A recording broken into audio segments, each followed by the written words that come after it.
Chapter 511. In front of the security checkpoint, Lu Cheng was carrying a 20-inch trolley box, which was filled with the loot he got from shopping with Yan Zhika. There were new clothes for him from head to toe and gifts for Lu Jisheng, Qi Feng, and the others.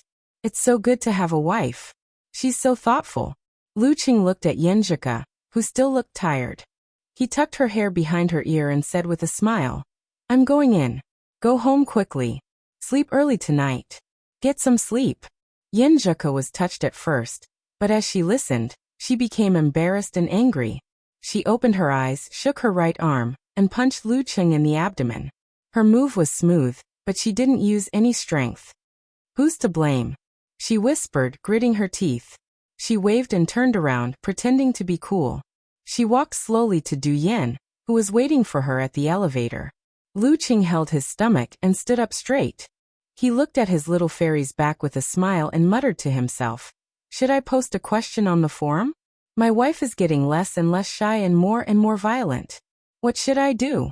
Well, they'll definitely answer, "Show off your love, get lost," or "I entered the wrong post, I'll get lost myself."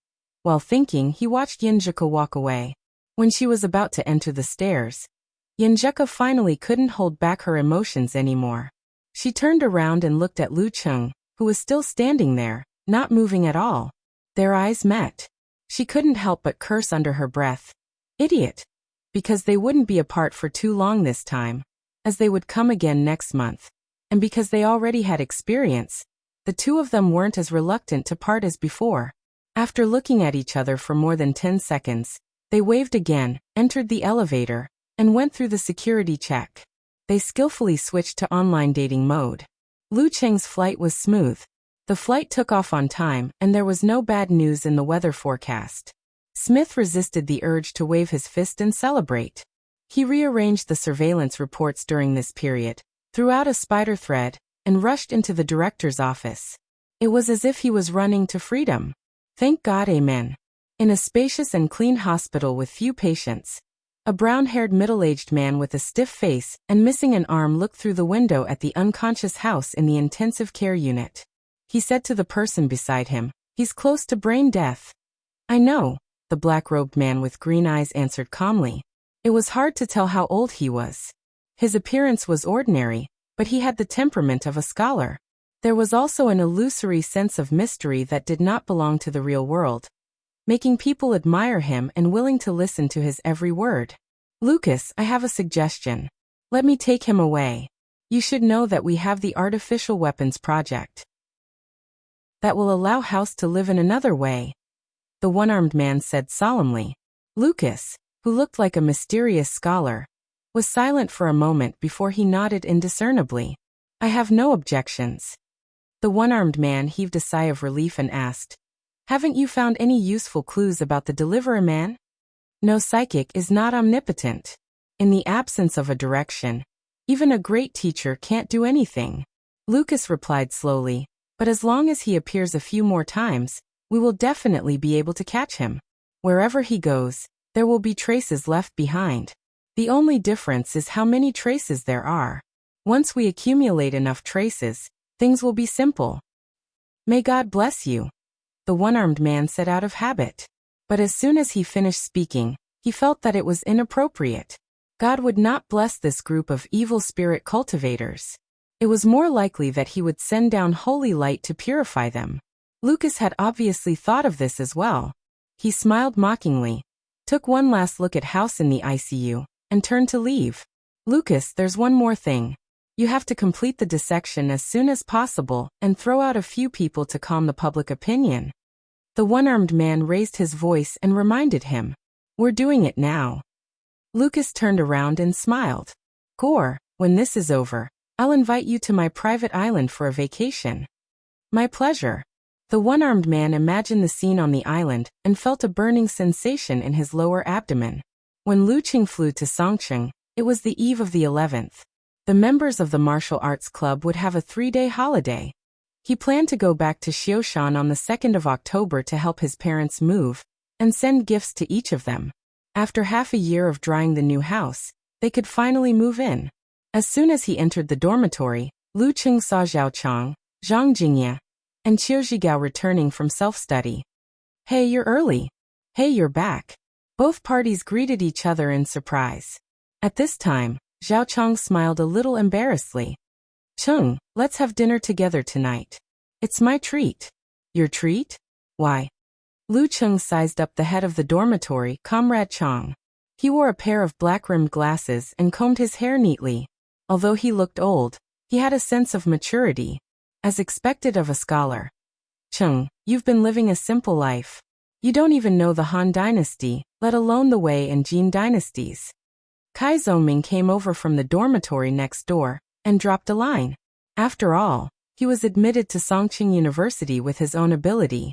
What's going on? Lu Qing was curious. Qiu Zhigao explained enviously. Chang has a girlfriend. He has to treat. Girlfriend? The one from Songqing Normal University? Lu Qing asked. That was Zhao Chang's high school classmate. Yes. Zhao Chang nodded happily and shyly. Didn't you say that there was an elder who taught you to study more when you're young and not to waste time on love? Lu Qing teased him with amusement. People still have to consider the course of history in this life. Zhao Chang sighed with satisfaction. Speak human language. Lu Qing interrupted his explanation. Zhao Chang scratched his head helplessly. I just can't help it. I like her. What can I do? I think you're pretty good at taking action. Lu Qing praised from the bottom of his heart. It's okay. It's mainly because she likes me too. Zhao Chang beamed with joy. Classmate Little Ming said disdainfully. They talk every day. You go to my school and I go to yours on weekends. They'll either be lovers or enemies. Friendship between classmates? Who are you kidding? Didn't I say before that Chang will be B? He made a gesture of holding his hand in the palm of his hand. Zhao Chang could only smile awkwardly. After a burst of laughter, Lu Qing asked casually, where are we going for dinner tonight? Let's go to Songqing Normal University. They're on the old campus. There's a street full of delicious food next to them, Zhao Chang suggested. Songqing Normal University was originally called Songqing Normal University. Later, because of a dog called Chow Chow, people automatically changed it. The old campus of Songqing Normal University is a bit far. Kai Zongming said hesitantly. Hey Casanova, that's not like you. Lu Qing was stunned and joked. Why not? Kai Zongming glanced at his best friend. If it were you in the past, you would definitely say that Songqing Normal University is a good place. There are so many beautiful women. As a married man, although you won't fool around, you can feast your eyes and be happy. How could you say it's far away? Lu Qing mocked talker, without holding back. Kai Zongming was stunned for a moment, then sighed deeply. Things are different now. Look, I have special training in the morning and homework in the afternoon and at night. I'm not like you, who have the protection of the academy and school, so I'm not afraid of exams. The rest of my time is only enough to chat with my Fang Yuan. I have to make use of every opportunity to play games. How can I be in the mood to look at beautiful women? My current state is the standard of a dead heart, dumbfounded. Haha, I'm happy to hear you say that. Lu Qing patted Little Ming's shoulder. Kai Zongming curled his lips and said, I was going to advise you not to live like a monk when your girlfriend isn't around. How good would it be to be a little more sunny? But now I understand that it's so King tiring. How can I be in the mood and energy? After a short rest, the five of them set off. On the way, they talked about how they started.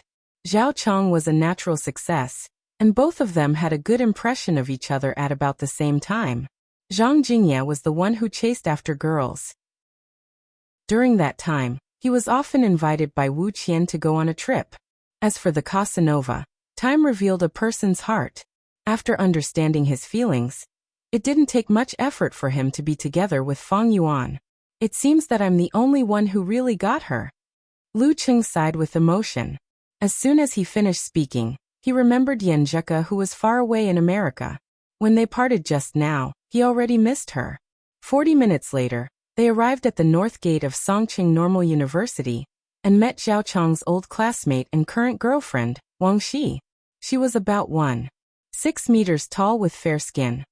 You know my roommate's Lu Cheng. He has to wear glasses when he goes out now. Otherwise, he'll block the traffic. Zhao Chang introduced his roommates to his girlfriend. Hello, there are 2 girls in our dorm who are your fans. Wang Shi greeted politely. I can only say thank you. Lu Cheng replied with a smile. Kai Zhongming, I've told you before, talker. The guy who only has one mouth left. Zhang Jingye, model worker. And Old Qiu, the only single dog left in our small dormitory. You have to introduce them to him. Zhao Chang proudly said one by one. While chatting casually, they entered the food street near the North Gate and found a famous barbecue restaurant. While waiting, Lu Qing talked about the local customs of America. Everyone listened with great interest. They were interested in the social phenomenon of superheroes. At this moment, his phone suddenly rang. It was an unknown number. Who is it? Lu Qing suspected that it was a scam or a sales call, but he still chose to answer in case he missed something important. As soon as the call connected, a magnetic voice came from the other side. Lu Qing? Yes, you are? Lu Qing asked in confusion. The other side didn't hesitate and answered naturally. I'm Qin Qitao. Chapter 512. Lu Cheng's first reaction when he heard the other party's name was Qin Qitao. What AF * King Liar. His mind was already filled with jokes such as I'm Dragon King, Qin Qitao. I'm severely injured and have lost all my martial arts. I'm stranded in a foreign land and don't dare to contact anyone I know for fear of being discovered by my enemies. I hope you can lend me $5,000 for travel expenses to help me return to the Longhu Club. When I'm back, I'll take you in as my disciple and teach you the unique skills of the fire sect, or give you half of my assets. As for knowing his name, damn it. Which high-class liar wouldn't buy big data? Resisting the urge to blurt out, I'm returning Qiandonglu, Lu Cheng replied calmly, Senior, is there anything I can help you with? This voice sounded so King familiar. It sounded like the Dragon King when he was being interviewed. Even the tone was similar. The tone on the other end of the phone remained unchanged. If you're not returning to the Wuyue Club next year, come to the Longhu Club. Not scammed? No one should know that I'm not returning to the Wuyue Club. Could it be the real Dragon King? Lu Cheng was excited. Without thinking, he gave an affirmative answer. Okay. The Dragon King personally invited me? The other end of the phone paused for a moment. The magnetic voice didn't mention what had just happened. Instead, it said calmly, the core of Emperor Yen Force is weight, not combustion, and definitely not explosion. You have understood this point very well. However, you have yet to reach the external realm of heaven and earth. Blindly pursuing weight is not in line with the actual condition of your body. It won't be long before you reach a bottleneck. You can try to do more at the inhuman stage and mix in the charm of combustion. Okay. Lu Cheng listened with a dumbfounded face, replying from time to time. How did this turn into teaching over the phone? After a few minutes, the person who called himself Qin Qitao stopped and said slowly, that's all. As soon as he finished speaking, the beeping sound was heard. Lu Cheng held the phone and stood there in a daze for a long time, unable to come back to his senses. It really is the Dragon King. Who would be so free as to teach me Emperor Yen Force? Haha, the Dragon King personally invited me. To personally invite me. As a qualified fan, Lu Cheng was both excited and agitated. He couldn't wait to shout this through the loudspeaker. What's wrong, Cheng? Who called? Zhao Chang asked in confusion because of his strange expression. It seemed to have come from some senior. Lu Cheng was about to share with his roommates the fact that the Dragon King had personally invited him when he suddenly felt that it would be too showy and high profile. Hence he smiled reservedly and said, nothing much. I was just discussing the professional competition with a senior. Oh, when the time comes, you should directly enter the top professional competition and fight with the Wuyue Club, right? Qiu Zhigao asked curiously. Not necessarily. Lu Cheng replied with a smile. At the same time, he picked up his phone and sent a firecracker emoji to Yenjika. The Dragon King called me. Yenjika had just woken up and replied, rubbing my sleepy eyes expression, is it really Dragon King? Am I still asleep? Of course. Based on his understanding of Emperor Yen Force, I can guarantee it. Lu Cheng said with a fist-glowing expression. He's inviting you to the Longhu Club? Yenjika was so smart that she had already guessed it. Yes. Hands on hips expression, Lu Cheng replied. After sending this, he calmed down and replied. Scratching head expression. I seem to have agreed directly. I haven't discussed with you and haven't asked my master.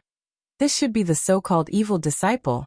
Haha, the excited Lu Cheng is so cute, Yenjika sent a rubbing head expression. You know my opinion. Of course I agreed. Lu Cheng replied. Snickering expression. Actually, I was quite afraid that I would encounter a difficult problem. If the Dragon King invited me on one hand, and our grandpa asked me to go to the Shushan study as a guest elder, what should I do? What would you do? Rolling eyes expression. Yenjika replied. Of course I would follow my wife. Lu Cheng replied without hesitation. Yenjika replied. Covering mouth expression. Actually, the Shushan study is a righteous sect. It's one thing to look up to you, but if they really want to invite you to be a guest elder, they won't be able to lower themselves to do so. It would seem that the sect has no successor. Anyway, there's still my brother, Senior Ching Song and the rest. Yes. After sharing with his little fairy, Lu Cheng barely calmed down his excitement. He chatted with Zhao Chong, Kai Zongming and the rest for a while. When he went to the washroom, he called his master. Hey, you're finally willing to call me? Geezer sure said sarcastically. Lu Cheng laughed dryly, and went straight to the point. Master, the Dragon King just called me and asked me to go to the Longhu Club next year. What do you think if I don't go back to the Wuyue Club? He hid the fact that he had already agreed to it. Go. Of course you have to go. Your fire sect martial arts only have force and no moves. Don't you feel that it's very restrictive? When you go to the Longhu Club, make up for it. If there's a chance, learn all the unique skills of physical invulnerability, and the forbidden sect. Geezer sure said with saliva flying everywhere. Unique skills of physical invulnerability. Forbidden sect martial arts. Lu Cheng's mouth twitched. Master, do you have to be so straightforward? It sounds like you want to knock me out and send me there. My biological master. Geezer sure coughed and said, I'm doing this for your own good, you brat. There aren't many chances for you to learn the forbidden sect's martial arts. It's settled then. With Dragon King's pride, he's already called you personally. What else do you want? Okay. Lu Cheng was secretly relieved. Well, there might also be a shameless old guy who's good at pestering you in the next few days. He'll invite you under my name. You can just reject him directly. Don't talk nonsense with him. Geezer sure thought of another matter. 2 days ago, he accidentally let slip that his disciple would most likely not return to the Wuyue Club. Who? Who's that? Lu Cheng was stunned. Geezer sure sighed. I was young and immature. I made friends with that old guy by mistake. It's still a headache to this day. Anyway, don't give him a chance to take advantage of you. After that, he hung up the phone and walked around his daughter's house looking for good wine. Lu Cheng was left in a daze at the bathroom door. Who could it be? Which force? These two doubts didn't last long. On the night of October 1st, the official start of the holiday, Lu Cheng received a call from the old guy. The other party smiled very warmly. Lu. Yes, who is this? Lu Cheng said politely. I'm a good friend of your master's for many years. My surname is Wu. I'm currently working in the Haiyuan Club. Zhengwo has mentioned me to you, right? The voice on the other side didn't sound too old. There was a hint of leisure in the mellow voice. A little. Senior Wu Malian, right? Lu Cheng roughly knew who it was when he heard the words Haiyuan Club and surname Wu. Which first pin mighty ones participating in professional competitions weren't famous? Yes, it's me, the empty nest old man, Wu Malian laughed. Lu, are you interested in joining our Haiyuan Club? Although we haven't entered the top circle yet, we'll be there soon. I can still fight for another 5 years. The witch has already grown up. The cheetah has almost agreed to join us. Li Xiaoyuan will come next year or the year after. If you're willing to join us, you'll definitely be a core member that will focus on nurturing. You can learn whatever you want from the club's martial arts. We'll give you a basic salary based on physical invulnerability standards. If you want a house and a car, just say the word. Remembering his master's teachings, Lu Cheng interrupted him. Senior Wu, I've already promised the Longhu Club.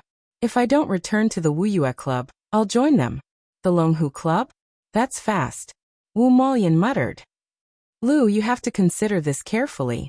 You're just one of the reserves in the Longhu Club. But at Haiyuan, you'll be the only one.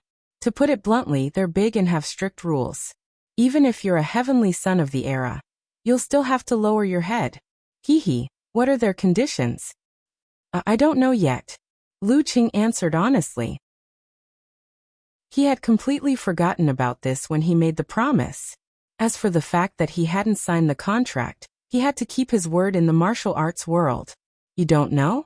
Haha, Lu, this means that they don't value you. What you need the most at your current stage is to be valued. Wu Maoyan perked up. Lu Qing replied immediately. The Dragon King called me. That's enough, right? The Dragon King? Wu Maoyan fell silent. Yes. Lu Qing confirmed. Phew, Senior Wu won't pester me anymore, right?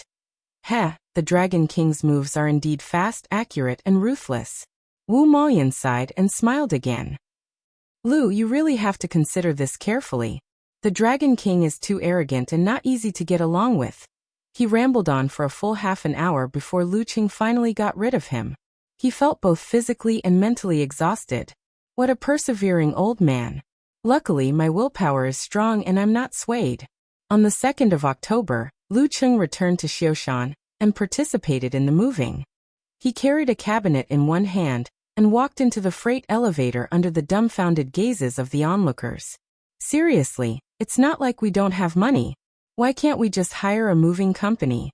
Why must we find a car and move by ourselves? Lu Qing cursed Qifeng in his heart as he moved the cabinet into his new home. At this moment his phone rang. The screen lit up and the words hipster appeared. Ha hipster, what's up? Lu Qing answered the call happily. And Chaoyang laughed. I heard that you won't be returning to Wuyue Club next year. Probably. Lu Qing didn't try to hide it. I'm here on behalf of my master. Xinghai Club is waiting for you. And Chaoyang went straight to the point. Queen of Thought's invitation?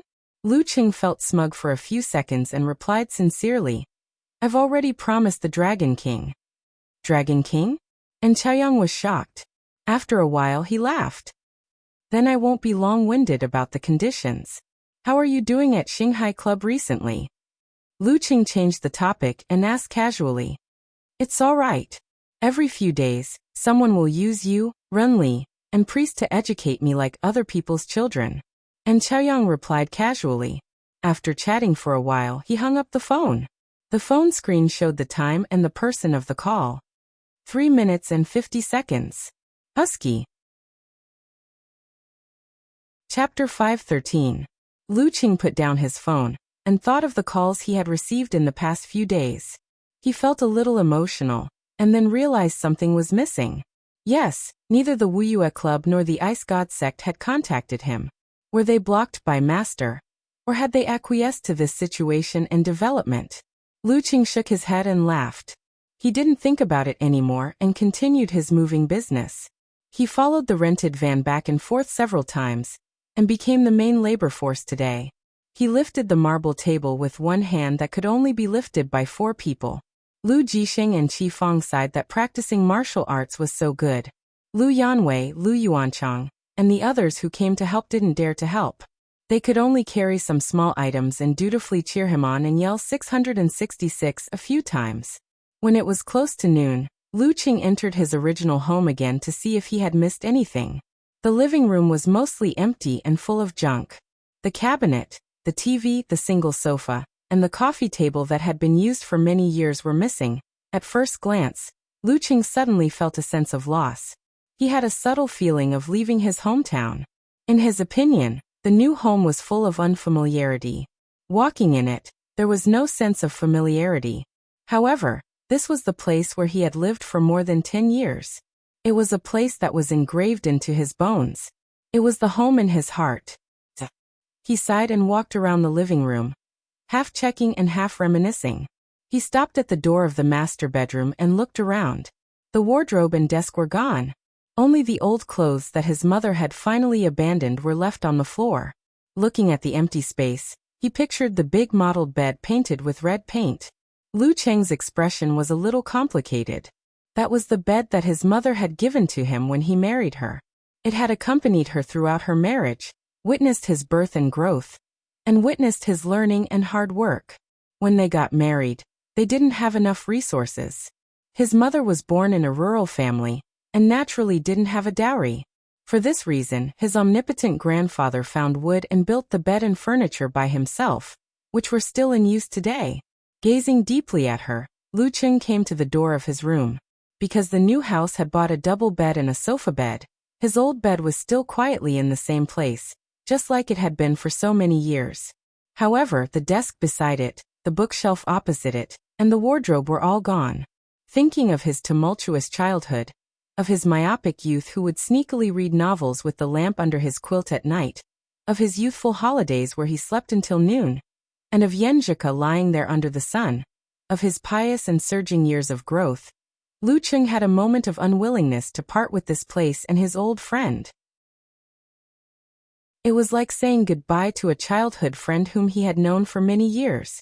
I really want to bring it to my new home. Lu Cheng took out his phone, took a picture of his memory, and sent it to Yenjika before she fell asleep. It seems like I don't have a home anymore. There was no past. Rub your head. When my family moved to this place, I also felt uncomfortable for a long time. Well, after 2 weeks, I got used to it and accepted it. Yenjika sent an emoji with tears of laughter. With Dad and Mom, I soon felt like home. Okay. Lu Cheng casually picked up the few old books that he didn't want before, looked around the room one last time, and quietly closed the door, bidding farewell to the home that existed in his memories for more than 10 years. Taking the elevator to the new house, he took a shower to wash away the sweat and dirt, and changed out of the stained clothes. He reached out to wipe his hair, and white steam rose. Passing by the kitchen, Lu Cheng heard his father chatting with his grandparents in the living room, and saw his mother busily preparing the dishes. According to the customs of Xioshan, on the first day of moving, one had to treat one's family and friends to a meal. Mom, why go through so much trouble? Can't you just book 2 tables outside? Lu Cheng leaned against the kitchen door, and said disapprovingly. Qi Fong looked up and glared at him, not caring that he was the heavenly son of the age. What's the point of not having a warm stove at home? Mom, when it comes to customs, it's fine if it's convenient, but it doesn't matter if it's inconvenient. Everything should be done by yourself. Otherwise, it will become a feudal superstition. Lu Cheng persuaded again. You're the one who's superstitious. Qi Fong's voice rose then softened. Today there are only relatives on both sides, not many people. Okay, Mom, I'll help you. Lu Cheng walked into the kitchen, took an apron and put it on. You'll help? Go, go, go. Go out and chat with your grandparents. Don't make trouble here. Your grandma and the rest will come to help later. Qi Fong didn't look happy at all. She waved her hand disdainfully, as if she was shooing flies. My real mother. Lu Cheng grabbed the knife and squeezed in front of the chopping board. Mom, I've cooked a few meals in America. Also, people who practice martial arts have good knife skills. Really? Qi Fong put down the kitchen knife and watched in surprise as her son chopped melons, vegetables, bones and meat. Not bad. She praised in her heart, but that wasn't the main point. She didn't hide her curiosity and asked, You guys really cooked in America? You were in charge? Lu Cheng thought for a while and said, Usually I just cut the vegetables and Ku was in charge of cooking. Qi Fong smiled and nodded with satisfaction. You guys live a decent life. However, you have to take the initiative to cook some dishes. Don't let Ku do it. It's too smoky. She rambled on for a long time. Okay, I'll watch carefully later. When Lu Cheng answered, his hands didn't stop at all. The sound of the chopping continued. After a while, he finished preparing most of the dishes. Seeing that the countertop was full, he stopped and watched his mom cook.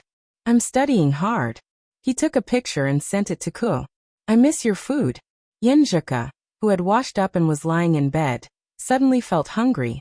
After watching for more than 10 minutes, Lu Cheng volunteered to cook the familiar stir-fried beef. He handed the phone to Qi Fong and said, Mom, help me take a video later. Just press here, and don't let go. Yes, here. It will stop by itself when you let go. Seriously, what's there to take? Qi Fong muttered and aimed the phone at her son. She couldn't understand young people nowadays. Taking videos while cooking. Mom, you can press the button now. Lu Cheng poured the beef into the oil and started to stir-fry. When it was time for the side dishes, he deliberately showed off. He held the pot with one hand and threw the food like a chef. Not only that, but he also controlled his strength precisely. Sometimes he threw the word one, sometimes he threw the word chuan, and sometimes it was raining flowers. After putting the fragrant dishes on the plate, Lu Cheng took back the phone from his stunned mom and sent the video to Yenjika. Not long after, the girl said with a blank expression, "I've never seen such a boring person like you.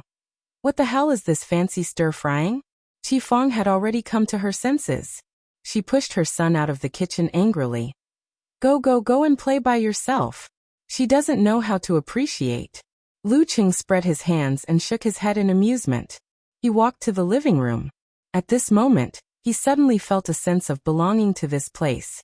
When Lu Cheng's second uncle, second aunt, and grandma arrived and went into the kitchen to help, the warm stove wine was finally ready before 1 o'clock. As there were many people, they were divided into 2 tables. One was the dining room for those who liked to drink, and the other was the coffee table, sofa, and low chairs for those who were focused on eating. As the head of the household, Lu Jisheng raised his wine glass and said a few words. After that, everyone congratulated him on moving into the house.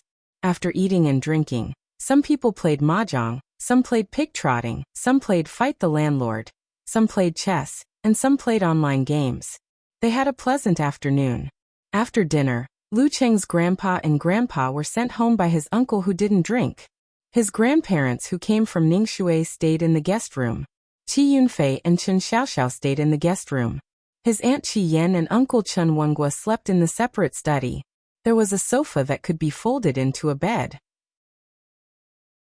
Lu Cheng looked at the unfamiliar sofa in the living room and was speechless for a long time. First day in a new house and I'm going to be a director again. Covering face expression and sighing expression, he said to his wife. Yenjika, who was in class, replied with 3 words, "Laugh out loud." On October 3rd, Lu Cheng practiced as usual. In his spare time, he went to Qin Rui's martial arts club. At night, he took the high-speed train back to Songqing because the martial arts club would resume the special training the next morning. At 8 o'clock the next day, in the martial arts arena of Songqing University, the special training team, which had swelled to more than 20 people, finally saw Coach Lu after a long time. Some people even took photos and posted them on Weibo and WeChat Moments. They were so moved that their eyes were brimming with tears. After finishing the preliminary training, Lu Cheng put his hands behind his back and asked everyone to come out and practice one by one. After that he said, "Senior Li Mao, Talker, He Zi, and De Li, you can participate in the professional ranking event at the end of October. Jin Lu, Jin Yan, you can go too. You may not pass, but it's good to have some experience." As for the newcomer Deng Yang, he had gotten the professional 9th pin certificate before entering university. As for the 8th pin dance stage, he couldn't be rushed. Chapter 514. Hearing Lu Cheng's words, Li Mao and Kai Zongming were delighted, as if they had been waiting for a long time. They were strong enough to get the certificate in April, but they were delayed by the national competition and had to wait until now. As the defending champion, Songqing University was undoubtedly the seed of the division and would enter the group directly.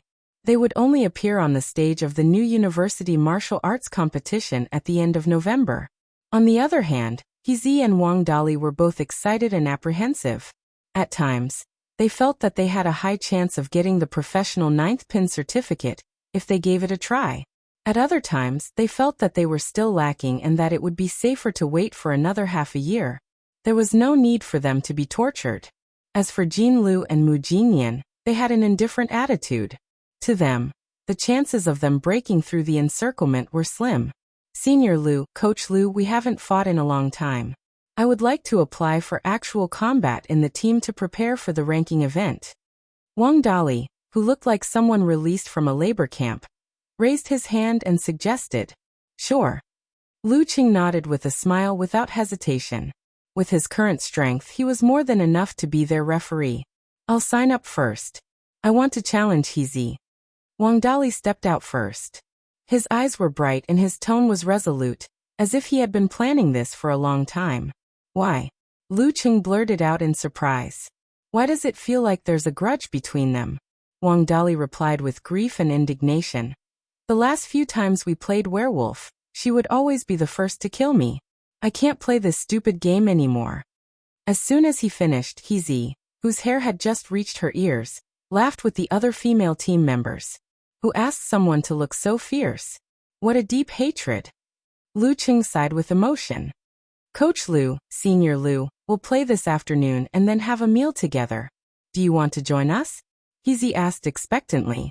The freshmen who had just joined the special training team, regardless of gender, immediately focused their eyes on Lu Cheng. The National Day holiday, special training in the morning, nothing in the afternoon. Feeling their expectant and inviting gazes, Lu Cheng thought for a while and said, I won't be joining the game. I have something to do in the afternoon. In the morning, he had to take on a part-time job as a coach, and especially spare some time to video chat with Ke, who was in her free state at night. He had almost no time to practice, so he had to make up for it in the afternoon. This would be his domestic work and rest routine for the next 1 or 2 years, and it would not be easily changed unless there was an emergency or too big of an accident. When everyone's expressions turned to disappointment and frustration, he added with a smile, That's right. No problem. Once you've made the reservation, give me the time and place. Okay. Deng Yang and the others answered in unison, and became excited again. In the following actual combat training and daily cultivation, they were full of motivation and enthusiasm. When it was almost 11 o'clock, Lu Cheng made sure that Yan Zheka had finished her homework and reports. He corrected each of them and asked them to practice in groups. Then he entered the locker room and shared all the changes in the martial arts club with Yan Zheka in a quiet environment. After the chat came to an end, he walked out and planned to go to the cafeteria to fill his stomach while the girl was washing her face. He would go back to the dorm and continue the video call. At this moment, a beautiful freshman wearing a white martial arts suit with black edges ran over from the female locker room. Her eyes were full of excitement, and her cheeks were red as she said, Coach Lu, can I have your autograph? No, 2 autographs. Okay. Lu Cheng usually wouldn't refuse such a request. He smiled and said, Call me senior brother Lu. Coach Lu has already gone offline. Look, it's already past 12. The girl was amused and relaxed a lot.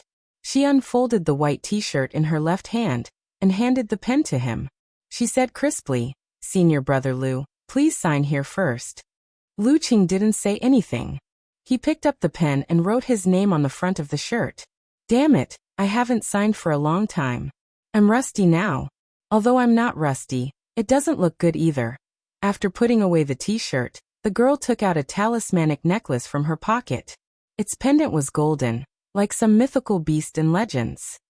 Senior brother Lu, can I engrave my name on the pendant? The first-year girl nervously took out the pen used for micro-engraving. What the hell?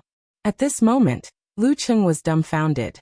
This was the first time he had seen such a request for an autograph. The student girl's lips trembled as she stammered. My cousin asked me to help her. She's very superstitious and her luck isn't very good. She's always unlucky. Senior brother Lu, don't you have the ability to reflect curses and bad luck? She wanted to ask for a protective amulet with your signature, so that she could avoid disasters and protect herself. There's such a thing? Lu Cheng was dumbfounded and momentarily speechless. Student, you can't be superstitious. And why does this sentence sound so familiar? Senior brother Lu, if you're not willing, then forget it. The girl stole a glance at her idol and said in a stutter. Lu Cheng came back to his senses and shook his head with a smile. It's okay. Just this once. He took the micro-engraving pen, lowered his elbow and tightened his wrist. Channeling his strength, he engraved Lu Cheng on the golden pendant and passed it to the first-year student. Thank you, senior brother Lu. The girl thanked him happily and excitedly. On the way back, she turned around and bowed her head slightly.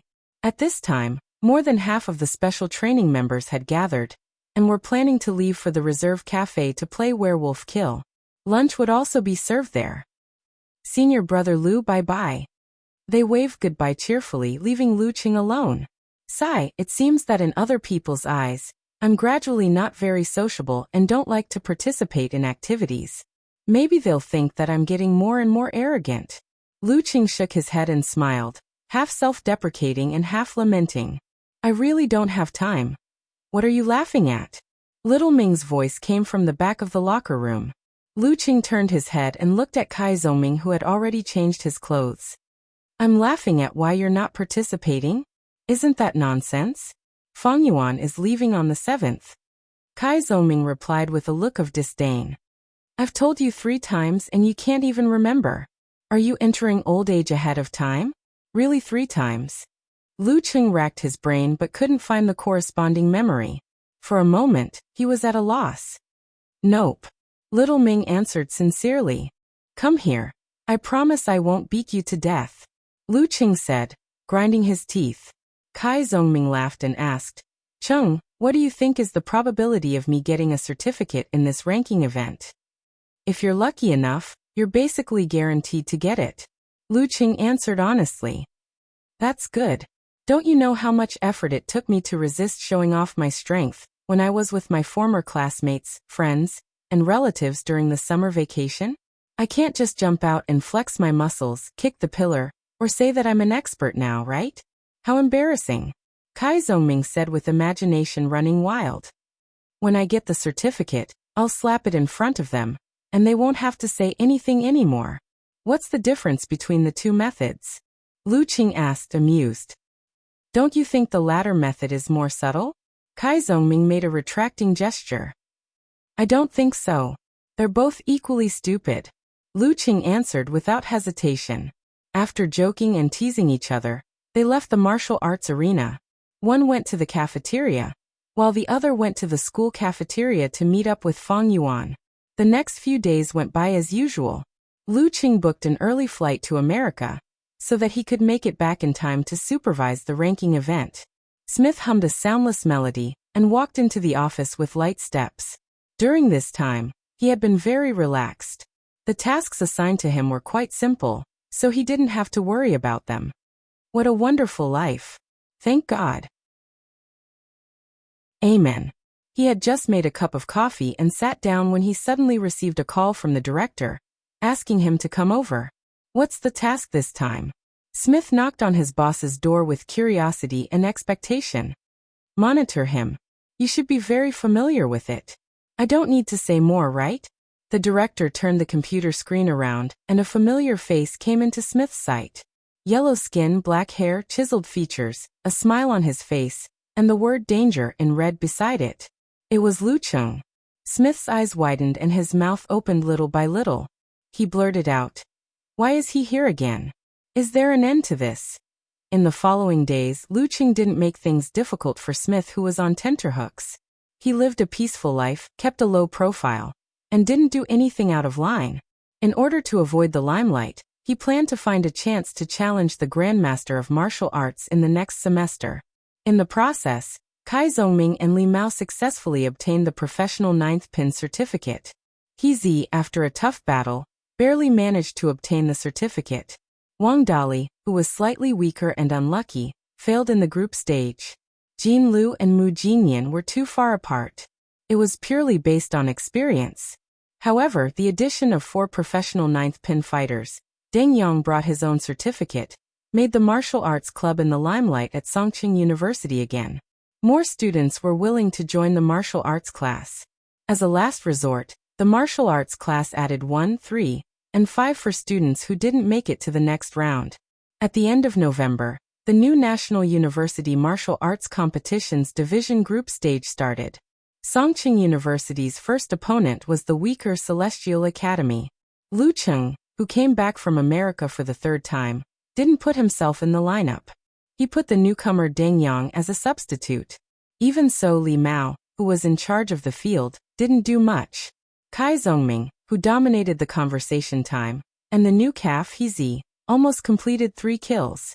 On the first weekend of December, Songqing University welcomed its old rival, Shannon University Martial Arts Club.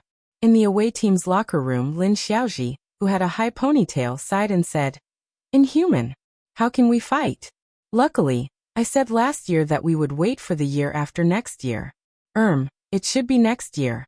At that time, Peng Liyun will graduate and Lu Cheng will enter the professional competition in advance. This is our chance." Before the competition started, she was already thinking about the next time.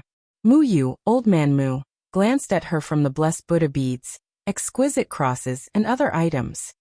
He fixed his eyes on the new collarbone necklace on Lin Xiaoji's neck. "Your amulet is rare?" He asked a question that had been bothering him for a while. Lin Xiaoji smiled proudly. "Yes, it's rare. There should be only one in the world. It's Lu Cheng's amulet that blocks bad luck." "What's that?" Mu Yu and Jean Dali were confused. "Lu Cheng's amulet? I asked someone to make a pendant of the sky-shaking roar. I asked my cousin who just entered Songqing University to get Lu Cheng to sign his name and bless it. It will definitely block bad luck." "What theory is that?" Mu Yu blurted out. "Metaphysics theory." Lin Xiaoji answered confidently. "I'm now a believer of Lu Cheng." Chapter 5:15. Considering Songqing University's current situation, there was no need to arrange a formation for the match against Shannon. As usual, Lu Cheng let Kai Zhongming be the vanguard, so that he could improve his verbal skills. In the middle, the newcomer Deng Yang would take the stage for more actual combat.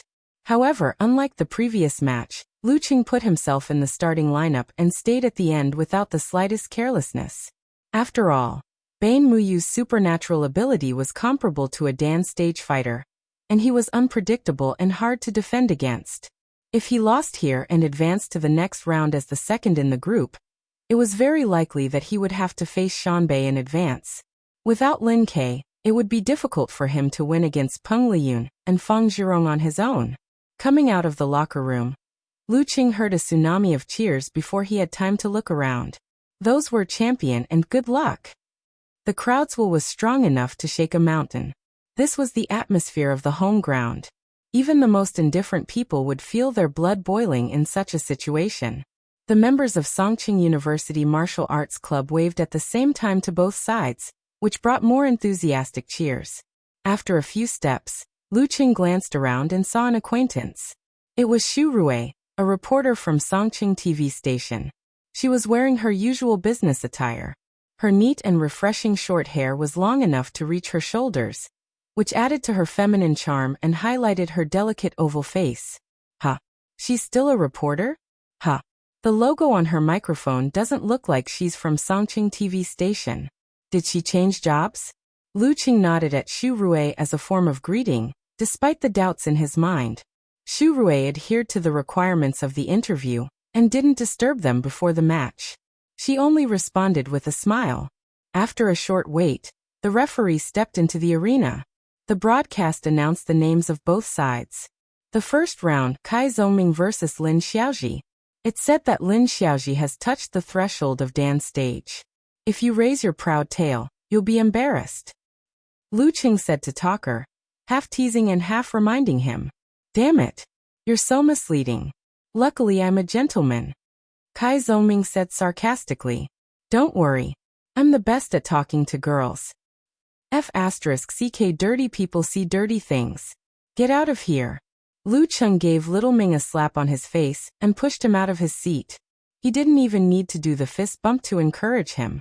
Kai Zhongming tidied up his clothes and hairstyle, then slowly walked up the stone steps and onto the arena. Then he was a little dumbfounded to see Lin Xiaoji standing next to the competition supervisor, taking out one item after another, taking out one item after another. At the end, she even carefully undid the clavicle hanging around her neck and handed it to the supervisor, repeatedly reminding him not to lose it.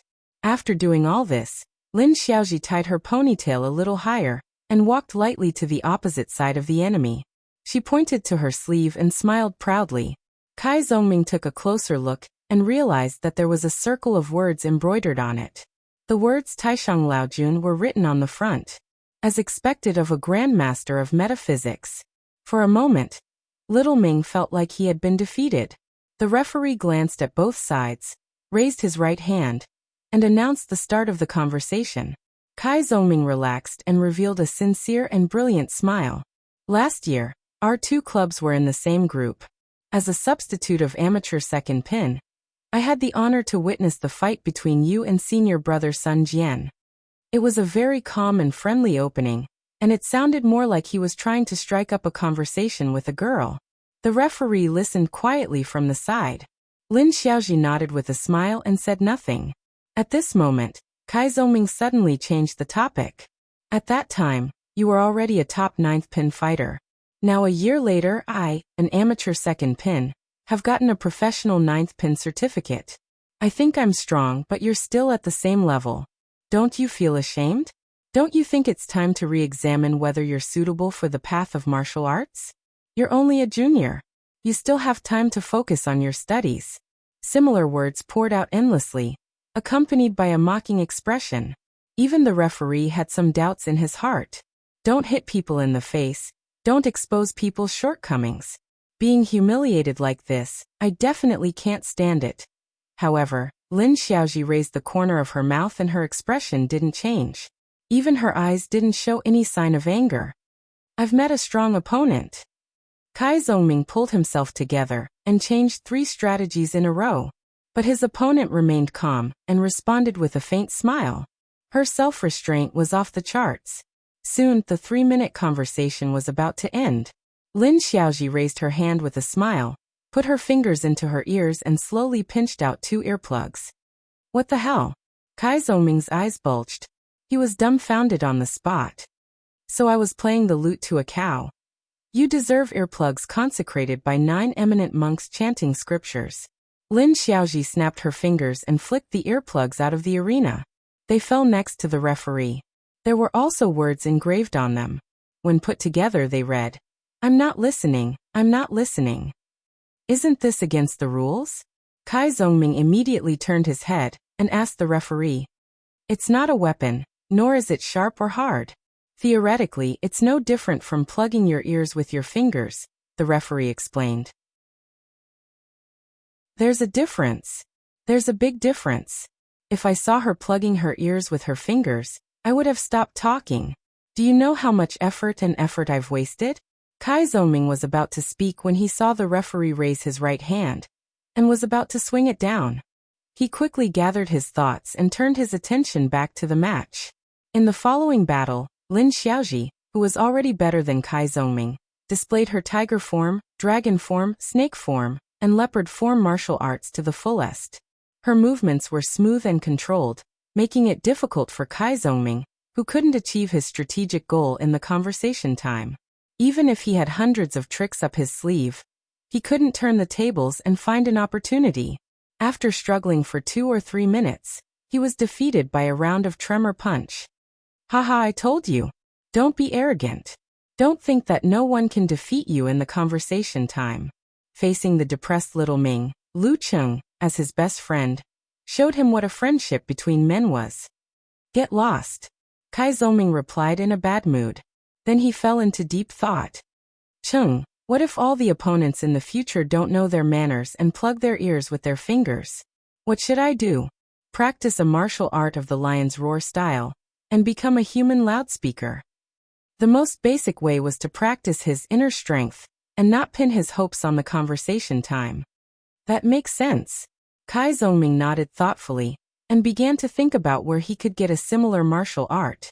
At this time, Deng Yang, who had just entered the arena, had already started a fierce fight with Lin Xiaoji. The usually sunny young man had turned into a muscular barbarian with a jade-like complexion. Facing the enemy he did not block, but only resisted and attacked.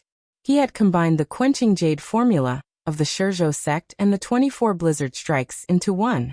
He was even fiercer than Lin Ke and Lu Cheng. He was like a human bulldozer. Lin Xiaoji, who was already in a tough battle, couldn't hold on any longer. She slowed down a bit and allowed Deng Yang to close in on her. She used her chest and shoulder to block a chopping punch and a tremor punch respectively. Bam bam bam. Deng Yang only protected his vital parts and attacked crazily. He successfully defeated Lin Xiaoji in the close-range combat, which he was best at. In the new round, he and Jean Dali played a game of cat and mouse. They chased each other around the arena and bumped into each other occasionally. After a full 5 or 6 minutes, both of them were exhausted. Inevitably, they entered the close-range combat phase, which was Deng Yang's strength. The result was no surprise. After winning 2 rounds in a row, he finally faced the enemy's leading general, Bain Muyu. Instead of being afraid, he was eager to have a try. Begin. With the referee's announcement, Deng Yang took a step forward cautiously and steadily. However, at this moment he felt a twitch in his weak calf. Before he could stabilize his foot, his ankle twisted to the side and deformed. As a top professional 9th pin fighter, he twisted his ankle on flat ground. Although his body was close to its limit, it was still incredible. With a twisted ankle, the bulldozer could no longer run and was completely passive. Soon he was defeated by Old Man Mu. His supernatural ability seems to have gotten stronger again, and his martial arts skills seem to have improved quite a bit. His punches and kicks are starting to show signs of retracting. Not bad. Lu Qing watched with interest. When Deng Yang returned, he slowly unzipped his pants, took off his jacket, and stood up. He didn't seem to mind giving the Bane a chance to catch his breath. At this moment, the martial arts arena exploded with voices. Everyone was shouting a name, calling the hero, the king of the arena, Lu Qing. Chapter 5:16. Enjoying the cheers that were exclusive to him, Lu Qing followed the path of glory to the arena unhurriedly. He stood in front of Muyu, who had aged prematurely. When the referee was about to raise his hand to announce the start of the 5th round, Lu Qing suddenly smiled and looked at his opponent. Congratulations. You have hope of reaching the Dan stage. Muyu was stunned for a few seconds. He asked blankly, "You can tell?" Lu Qing had fought no less than 10 challenge tournaments since he vaguely felt like he was withdrawing his supernatural ability. Perhaps it was because his supernatural ability was too eye-catching that it attracted most of the attention. No one had noticed it. "I've always had a good eye," Lu Qing answered calmly. Seeing that Lu Qing didn't mind giving Muyu more time to recover, the referee, who was weaker than him, didn't care and wasn't in a hurry to start the battle. An inhuman stage fighter had enough control to not cause any serious damage to a fighter who hadn't reached the Dan stage, or was only at professional 7th or 8th pin. Hearing this, Muyu sighed and said, "That's right. It's all thanks to you." "Why do you say that?" Lu Qing asked with interest. Last year's comedy was a wake-up call for him? Muyu smiled bitterly and answered calmly, "Yes. In the past few years, my supernatural ability was too dazzling. Not only did it blind my enemies, but it also blinded myself. Although I didn't use it much so that it wouldn't backfire on my friends, I always regarded it as my biggest reliance and the most fundamental thing. I had strong confidence in it and spent most of my energy on how to improve it and weaken its backfire. It wasn't until I met you and was rebounded with misfortune that I finally understood what it meant to be powerless. Only then did I truly wake up and strengthen my own training. Fortunately, it wasn't too late, and I barely managed to gain some results. However, whether I could reach the Dan stage is still up for debate. Hehe, it's funny to say that my supernatural ability actually improved because of this, breaking through my previous stagnation. It was completely out of my expectations." Lu Qing nodded slightly. "Before I reached the Dan stage, my master said something similar." Muyu took a deep breath and turned his attention back to the match. He cupped his hands and said, "Although I have no hope of winning, I still want to learn from you. Please." Lu Qing lowered his waist and sat down. He stretched out his left palm and got into a starting position. He couldn't help but sigh in his heart. A year had passed, and everyone was no longer the same. In the following battle, Muyu didn't use misfortune. Although his supernatural ability had become stronger thanks to the improvement of his own realm and strength, his opponent's improvement was even more ridiculous. There was a huge gap between a prodigy and a beginner martial artist. In the end, thanks to Lu Qing's cooperation, he used all his skills except for his supernatural ability. He displayed all the Xingyi skills he had learned to the extreme. He almost felt like he had been tempered into steel by his opponent's fists. After a moment of brilliance, he began to slide down. He took the initiative to stop and looked at Lu Cheng, who wasn't affected by him at all. He respectfully bowed and said, "Thank you for your advice." "I wouldn't dare," Lu Cheng replied with a smile. The audience was quite disappointed. They had taken out their phones early on, wanting to record a comedy. Unfortunately, Muyu knew his place and didn't let them do as they wished. Amid the applause, Lu Cheng left the ring and saw Xu Rui standing in front of him. "Hi, long time no see." The reporter girl with only one dimple smiled and waved her hand. "Maybe it's because you jumped ship." Lu Cheng made a joke. Xu Rui was calmer than she had been in the past 2 years. She smiled and said, "Actually, I have to thank you." "Oh, is today a collective thank you day? Muyu and now Xu Rui?" Lu Cheng couldn't help but laugh and asked curiously, "Why? Didn't I do an exclusive interview and special program for you in the martial arts club? As you and Lin K become more and more famous, more and more people are looking for these resources. As for me, I'm not bad looking. Well, I'm not bad at all. I'm also good at martial arts. I've slowly accumulated some popularity and was spotted by the provincial TV station. I'm afraid I won't be a frontline reporter anymore in the future. If you're invited to any program, you have to do me a favor." Xu Rui didn't change her self-esteem. Good martial arts? Is it the ability to tell cold jokes with brother-in-law? Lu Cheng secretly ridiculed and replied in a good mood, "As long as I'm free." Xu Rui nodded with satisfaction and turned to gossip. "I've been paying attention in the last 2 matches. Didn't your girlfriend come? Does this count as an official interview?" Lu Cheng glanced at the cameraman beside Xu Rui. "Not really. We haven't filmed it yet." Xu Rui looked at Lu Cheng with a smile and waited for his answer. "Ko went to study in America." Lu Cheng answered concisely. "America? Is it going to be winter break soon?" Xu Rui rolled her eyes and pondered. She had considered studying abroad and had collected a lot of information. She had some understanding of this. "Yes, it'll be a week before Christmas. It'll be 4 weeks in total." Lu Cheng didn't hide his joy. However, after Ko came back, she had to stay at her grandparents' house for a few days in Zhengke and Jiangnan's grandparents' house for a few days. She had to accompany her father-in-law and mother-in-law, and she had to keep in touch with her best friends. She didn't really have much time alone with him. After all, she had to participate in the prefectural competition here. She couldn't stay in Songcheng all the time. "Yeah, it's okay.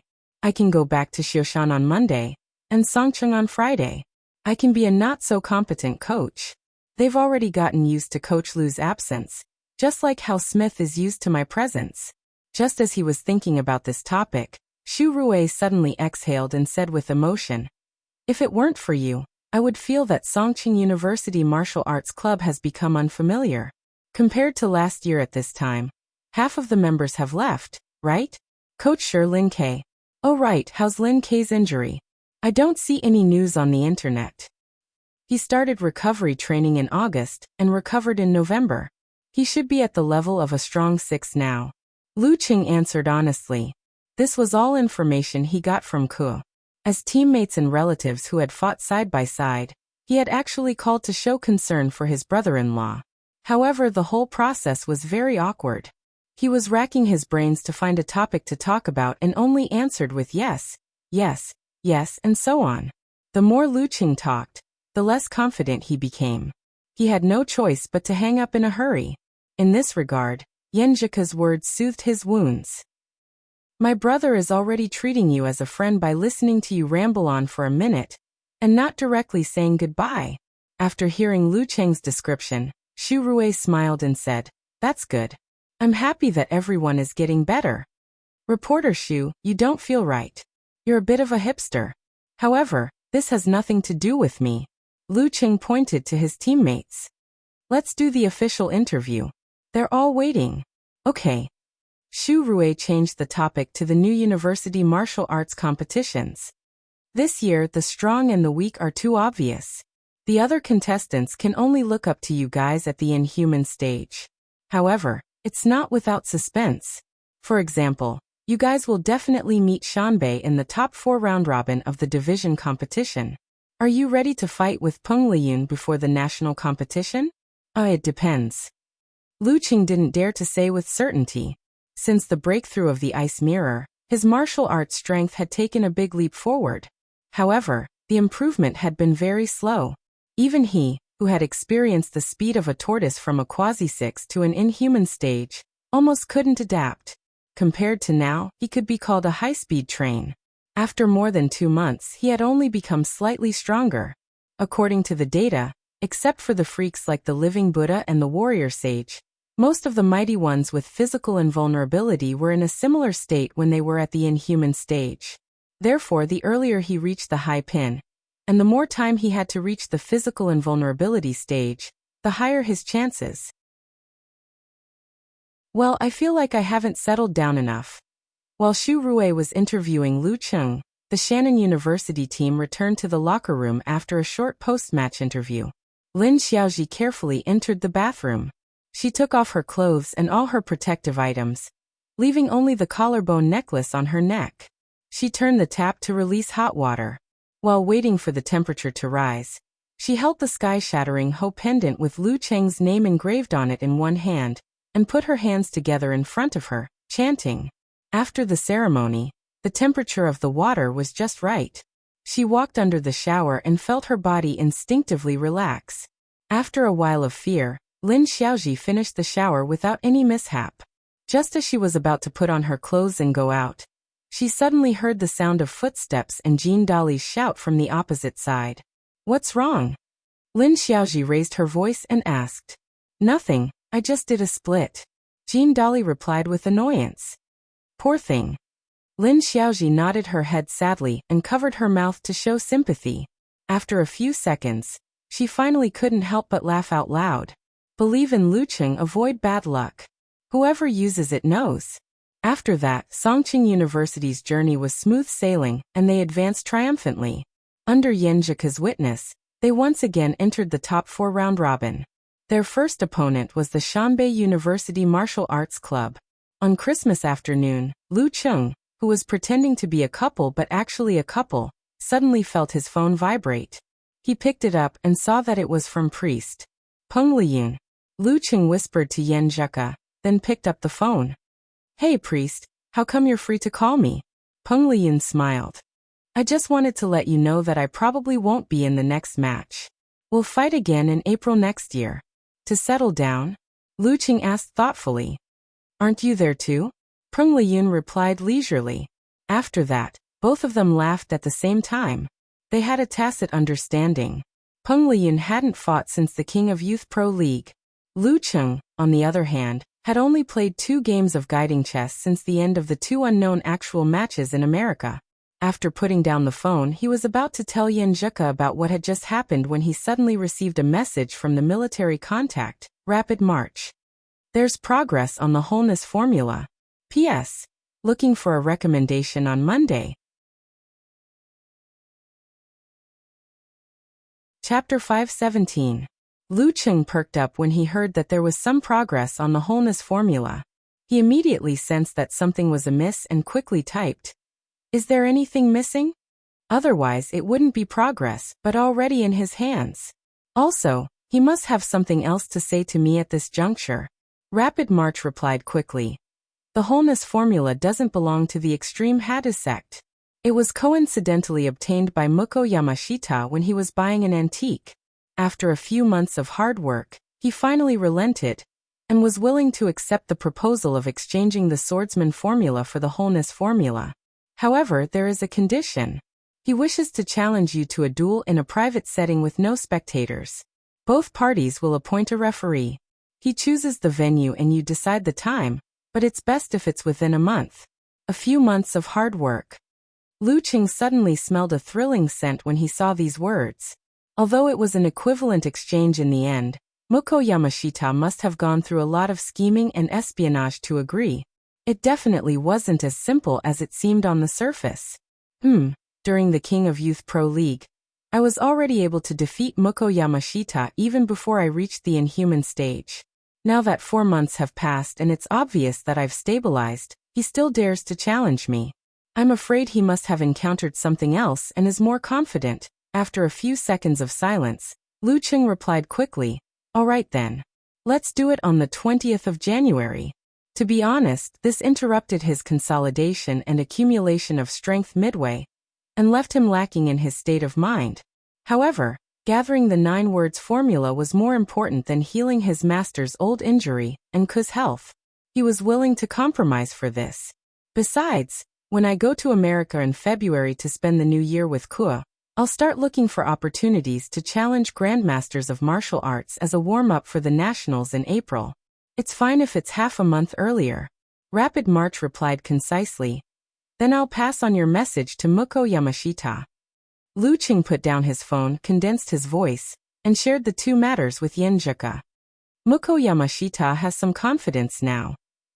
The girl stirred the milk in her cup thoughtfully, but choosing a private setting and rejecting the spectators shows that he's not that confident. This matter would be arranged by the military.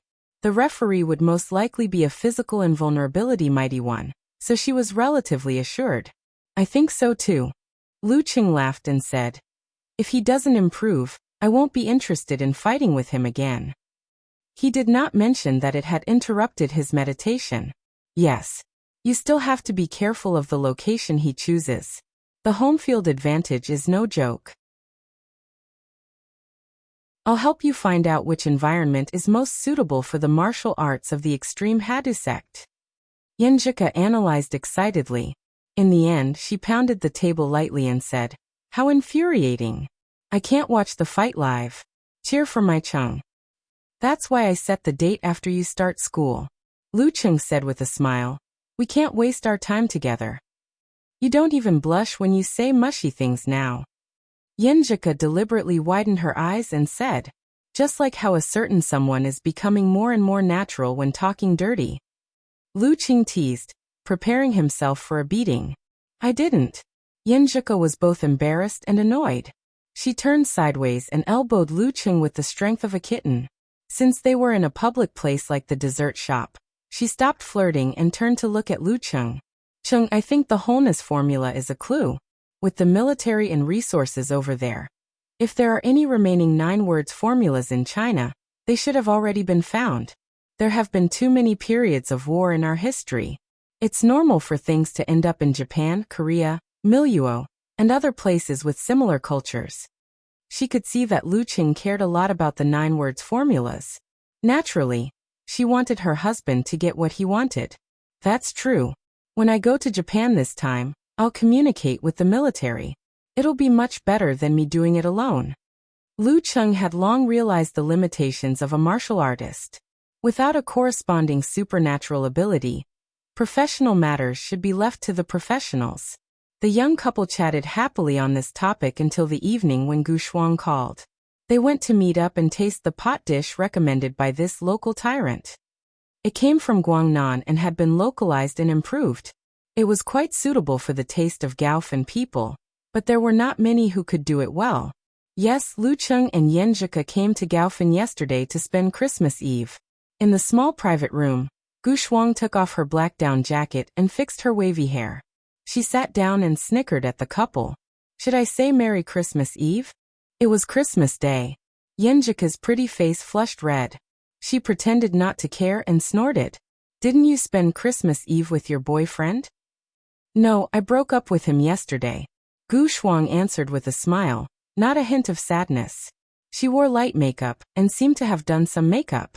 Her eyes were more delicate and charming than before. "So soon? It's only been 2 months, right?" Yenjika blurted out in surprise. "I don't feel anything for him anymore. He's not enough for me to stay for long." Gu Shuang seemed to be talking about going to the supermarket to buy fruits. Lu Cheng was speechless. He couldn't understand her world. "He's not manly. He likes to hang around me, but he's not romantic at all. He's not like your Cheng, who rushed to America to celebrate your birthday and give you a surprise. Sigh, comparisons are odious." Gu Shuang skillfully changed the topic to Yenjika. December 9th was the girl's birthday. Since she was going back to China for the holidays, and Lu Cheng had only left America at the end of November, They agreed to have a video call and express gift. However, Lu Qing secretly booked a ticket. After the competition on December 7th, they set off again the next day. After more than 10 hours of bumpy flight, they landed in front of a confused Smith. Yenjika didn't notice because there was internet access in the cabin. On the day of her birthday, she was surprised to see that Lu Cheng's background was her own lawn. While feeling touched and happy, she mercilessly punished Lu Cheng for his prodigal behavior. She punished Lu Cheng until he was beaming with joy. She also showed off their affection in her circle of friends and on Twitter, which made Gu Shuang and Song Li both envious and amazed. It was said that Du Liu lamented other people's children many times because of this. What surprise! It's more like a shock. You don't listen to me at all and act on your own. Yenjika rolled her eyes at Lu Qing happily. This was also what she said when she showed off their affection. Girls really don't mean what they say sometimes. While men are the same, Lu Qing tried his best to remain silent while the two girls were chatting. Just then, there was a knock on the door. Gu Shuang clapped and laughed. The food is here. I'm starving. After that, she shouted to the outside. You can come in. With a creak, the door of the private room opened. A well-dressed and average-looking boy appeared. He looked at Gu Shuang with bloodshot eyes. Shuang, why did you break up? Why are you here? Gu Shuang frowned. She got up and tried to push the boy out of the private room. Didn't I tell you? I don't feel anything. I don't feel anything anymore. The boy stared at Gu Shuang and muttered to himself, but everything was fine the day before yesterday. Did I do something wrong? I seem to be watching a melodramatic scene play out in front of me. Lu Qing laughed and shook his head. He turned to look at Ku, only to see her face full of disappointment. She almost covered her face and sighed. The couple really couldn't interfere in this kind of thing. They didn't know how to either. After arguing for a while, Gu Shuang saw that the boy was difficult to deal with. She put on a serious face and said, You go back first. We'll talk tomorrow. Seriously, you're disturbing my mood for dinner. Tomorrow. The boy was absent-minded. His eyes suddenly showed some evil. I didn't believe what others said about you. I always thought you were a very simple and kind girl. It turns out you're just playing around. You don't have feelings at all. After listening to him, Gu Shuang's face turned cold. She replied with disdain. Yes, I'm that kind of person. Bitch, you bitch. The boy suddenly took out a dagger from his pocket and stabbed it between Gu Shuang's chest and abdomen. The polished metal reflected a cold light under the lights. At this moment, the world seemed to slow down. Extreme fear emerged in Gu Shuang's heart. She couldn't dodge and could only watch the dagger get closer and closer. Her mind seemed to be able to imagine the severe pain that would follow, and the scream in her throat was ready to be released. Just as she was at her most desperate, a chopstick suddenly flew over and hit the side of the dagger, sending it flying and stabbing into the wall, shaking and trembling. When the boy's killing intent exploded, Lu Qing sensed it. He picked up the chopstick and flicked it. Then he stepped on the ground and rushed out. He subdued the boy with one hand. Yenjika fell behind and held Gu Shuang. Call the police. Lu Qing turned to look at his wife and her best friend and said calmly. Gu Shuang was trembling with fear. Hearing this, she calmed down a little. She hurriedly returned to her original position and chose to call the police. When they came out of the police station, Yenjika stared at her and said, Why are you still pleading for him? Gu Shuang answered with trembling lips. I think I'm also in the wrong. You know it too. Yenjika seemed to have turned into Gu Shuang's mother. Some people can afford to play with, while others can't. If you don't want to have a good relationship, don't provoke others. If Cheng wasn't here today, your parents would have burned incense for you. I was wrong. I repent. Gu Shuang raised 3 fingers and begged her with fear. Stay with me tonight. I don't dare to be alone. My parents are not here. Okay. Yenjika turned to Lu Qing helplessly. I suddenly regret saving her. Lu Qing sent a message to the girl and made a joke. Don't worry. I won't fight with you for Kuku. I'm not afraid as long as you're in the same room with me. Gu Shuang forced a smile at Lu Qing. Before that, let's eat first. They didn't even have time to enjoy the potted vegetables. You still know hunger? Yenjika stared at her again. Gu Shuang couldn't help but shrink her body. After everything was done, they entered the Gu villa. Yenjika and Lu Cheng stayed in the guest room next to Gu Shuang's. Sigh, only Song Li is normal among your best friends. Lu Cheng hugged the girl and sighed. Shuang was hurt by a man and doesn't believe in relationships anymore. Yenjika explained again. Don't date if you don't believe it. Lu Cheng suggested. But she seems to be eager to be in a relationship. But because she has no confidence in the future, she always chooses to break up when the relationship is at its strongest. Yenjika analyzed Gu Shuang's mentality. Lu Cheng's mouth twitched. This is an illness that needs to be treated. Well, I'll kidnap her to see a psychiatrist these days. Yenjika actually agreed with Lu Cheng's nonsense. On the other hand, Gu Shuang was writing in her diary with lingering fear. I feel like I deserve it. I have to pay attention to my breakup strategy in the future. Well, I have to let the boy initiate the breakup. When the time comes, he'll become more and more stubborn, clingy, unreasonable every day. I don't believe any man can stand it. The next day, she told her best friend her thoughts. Yenjika only asked one question, which made her speechless. What if there really is someone who can stand it until you can't pretend anymore? Then I'll accept it. After a long time, Gu Shuang answered blankly. This episode didn't affect Lu Cheng. The round robin of the top 4 began as usual. Songqing University won 2 and lost 1. Once again, they qualified for the national competition as the second place. Yenjika returned to America in mid-January to prepare for the upcoming new semester. Before they knew it, it was already the 19th of January. Chapter 518. Haidong Airport, Terminal T1. Carrying his backpack, Lu Cheng saw the military representative for this trip to Japan at the designated spot. He didn't need to talk to the military representative because he knew him. He was a middle-aged man with deep eye sockets, dark fire in his eyes, and silver strands of hair. Divine Enchanter of Sin Flame. Hello, Senior, greeted Lu Cheng with a smile. Divine Enchanter of Sin Flame nodded slightly in response, maintaining his usual cold demeanor. With his experience of participating in the King of Youth League and traveling to and from America, Lu Cheng didn't need anyone to guide him through the checkpoint. He boarded a Japanese Airlines plane with Divine Enchanter of Sin Flame. Senior, the items inscribed with the wholeness formula have fallen into Dongying. Could it be the same for the confrontation formula, formation formula, and array formula? It might not be Japan. It could be Korea, Miluo, or even Lijiapa. Lu Cheng recalled his conversation with Yenjika and took the initiative to mention this to Divine Enchanter of Sin Flame. Divine Enchanter of Sin Flame nodded slightly. They have made similar speculations and even have some clues. We can't rule out the possibility that the item was sold to America. He's indeed a professional. Whatever Ku and I can think of, they've already thought of it. Lu Cheng smiled. Then I'm relieved. At this moment, Divine Enchanter of Sin Flame looked ahead and threw out a sentence casually.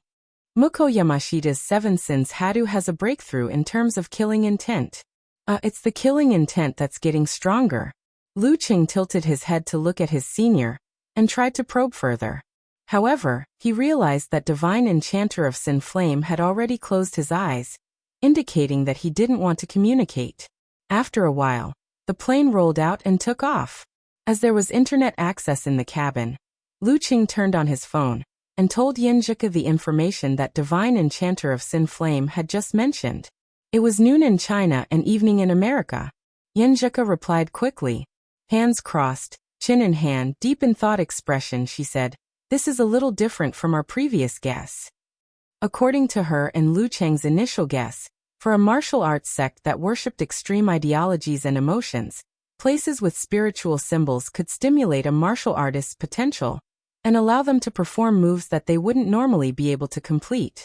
Therefore, Muko Yamashita was likely to choose the highest dojo of the extreme Hadu sect, or a shrine that symbolized a certain Japanese will. But from the looks of it, the opponent's home ground was unexpected. What kind of places do you think can increase the killing intent effectively? Lu Cheng asked thoughtfully. Yenjika sent an emoji of rolling its eyes and said, "The source of hatred." Ancient battlefields left behind by massacres? Is it some remote shrine? I'm leaning towards the ancient battlefield. It's not hard to find in Japan. Lu Qing made his own guess. After discussing for a while, Yenjika gave him a pile of information about the extreme Hadu sect that involved killing intent. In the end, she changed the topic and talked about the ending of the previous incident. Because of Shuang's pleading and the ambiguity of the key testimony, the boy was determined to be provoking trouble, not attempted murder. At least she still has some conscience. Covering face and sighing expression, said Lu Qing. In the previous incident, the boy was guilty of going to extremes, but Gu Shuang also had to bear a large part of the responsibility. If she continued to be like this, sooner or later, something would happen, even if her father spent money to hire bodyguards for her. Yeah, she talked to the boy. I'm not sure what they talked about, but he didn't seem to be as angry as before. Yenjika replied, "Sometimes I want to study psychology and pull Shuang, Sister Jingjing, and my brother back on the right track. Especially that brat. Every time I'm so angry that I want to cut ties with her, but I also feel that I shouldn't give up on her. Sai Chung, why do you think there are so many mentally ill people around me? Maybe it's to accumulate good karma." Lu Qing couldn't explain this phenomenon.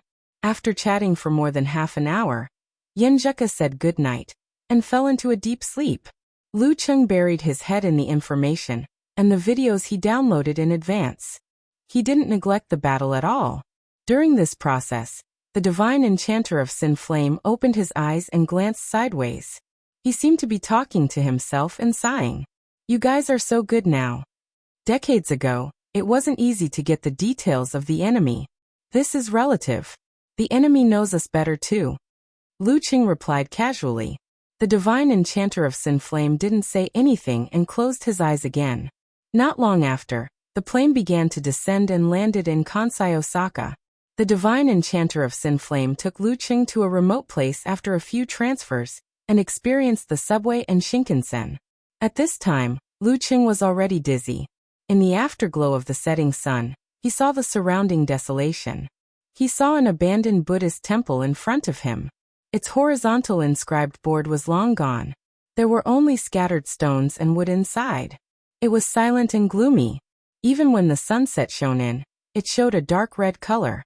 Lu Qing closed his eyes and formed the ice mirror. Suddenly, he felt that the cold weather became even gloomier. The lake in his heart was filled with dark clouds, and the smell of blood was faintly discernible. Ancient battlefield. He opened his eyes. Based on his previous speculation, he had a preliminary confirmation. The divine enchanter of Sin Flame nodded and didn't say anything. He walked slowly to the Buddhist temple that had the characteristics of the Warring States period. Lu Qing followed behind and carefully observed the surrounding situation. He could vaguely see that the abandoned Buddhist temple was originally used to suppress this ancient battlefield. There should be no lack of strange occurrences in this place in the past. He nodded thoughtfully. As they got closer to the Buddhist temple, he gradually saw the broken walls and Muko Yamashita standing at the entrance of the hall. Compared to August, his body shape didn't change much. He was still as tall and muscular as before. His arms were long and his muscles were very exaggerated. However, his face had a hair-raising difference. His thick and rough eyebrows were cut in the middle. The turning point was cut with a knife and an axe, sharp and fierce. Beside Muko Yamashita stood a skinny and short old man. He was wearing the dojo uniform of the extreme Hada sect.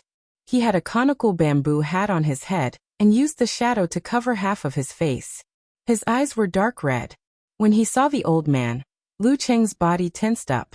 He felt like a sparrow being stared at by a venomous snake or a goat being guarded by a tiger. He felt that this was the entrance to hell, the source of the killing intent. Just a little bit of it was enough to make him stiffen. His ice mirror cracked and his calves and stomach twitched involuntarily. Is this the terrifying physical invulnerability expert of the extreme Hadu sect? While Lu Qing was thinking, the divine enchanter of Sin Flame snorted. A dark red flame suddenly rose in the desolate area between him and the Buddhist temple. It spread with the wind and burned into the broken walls and ruins. Suddenly, the killing intent and the flame disappeared. Everything returned to the desolation of dusk. 2 minutes later, Lu Cheng and the divine enchanter of Sin Flame stepped into the Buddhist temple and stood opposite Muko Yamashita. Without any communication, the divine enchanter of Sin Flame took out a painting with the word swordsman engraved on it. It was full of charm and had been passed down for a long time. It was obvious that it was the work of a physical invulnerability expert. The old man with the bamboo hat also took out a copy of the word Jia. The word Jia was thick and looked like it was expanding. Just by looking at it from afar, Lu Cheng could confirm that it was the real Jia formula. The divine enchanter of Sin Flame turned his head to look at him. After getting an affirmative answer, he and the old man with the bamboo hat threw out their items at the same time. They caught what they got and completed the exchange. Immediately after, they took a step back and changed their identities to that of referees. Muko Yamashita put on his headphones and took a step forward. His body made explosive sounds. Instead of expanding his muscles, he restrained them a little. He looked at Lu Cheng with his deep and cold eyes.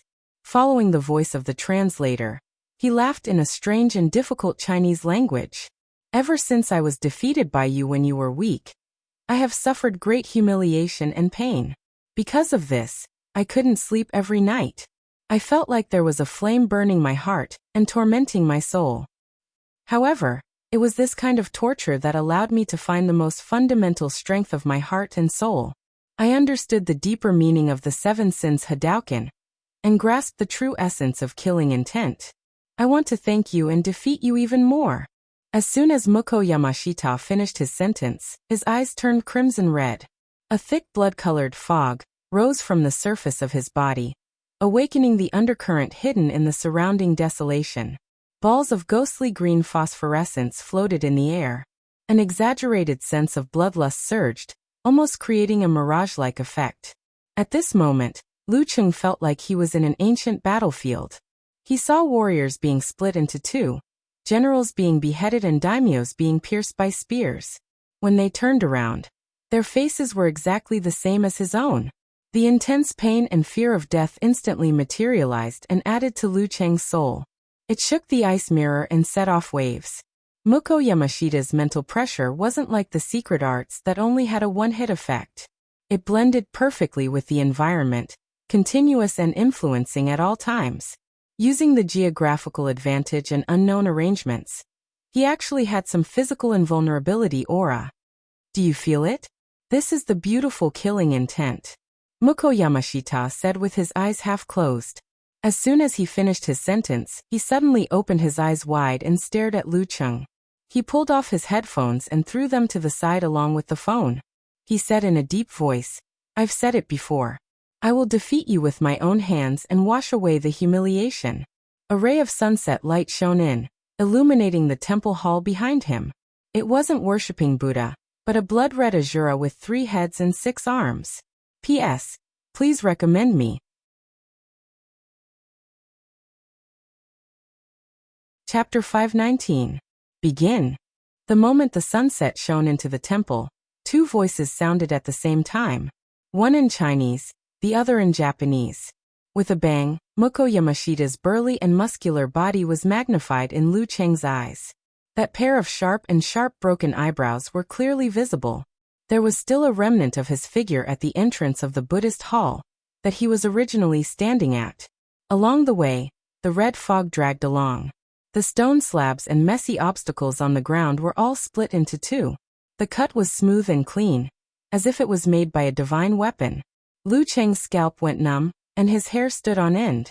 He was caught off guard by the enemy's flash attack. He couldn't dodge or retreat, nor did he have the time to use a simplified version of physical invulnerability or force concentration to block it. According to the videos he watched, even the experienced inhuman mighty one of the extreme Hatha sect wasn't at this level. Was it because of the uniqueness of his killing intent? Or was it because of the environment? In the blink of an eye, the ice mirror rippled slightly. Lu Cheng, who was resisting the invasion of fear, took control of his body and circulated his qi and blood to stimulate a few special parts, skipping the rest of the process.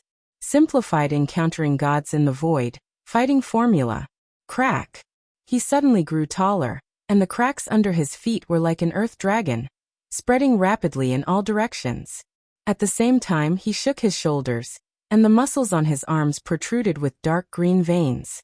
With a bang he swung his elbow upwards, barely blocking Muko Yamashita's forearm, hammering with the momentum of flash. In that instant, the surrounding wind seemed to have stopped.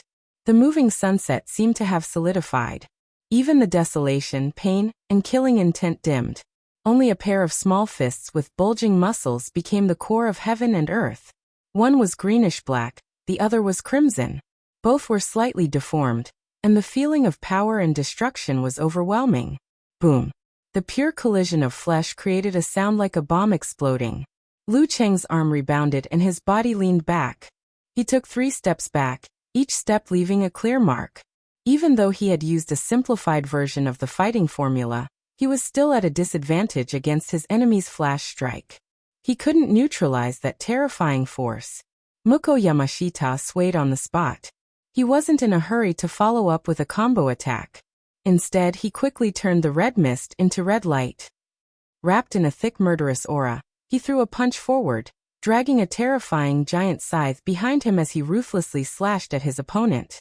As the scarlet light spread, a sinister wind swirled behind Lu Cheng, twisting into a headless black figure clad in chainmail and wielding sabers in both hands. It was blurry and unreal.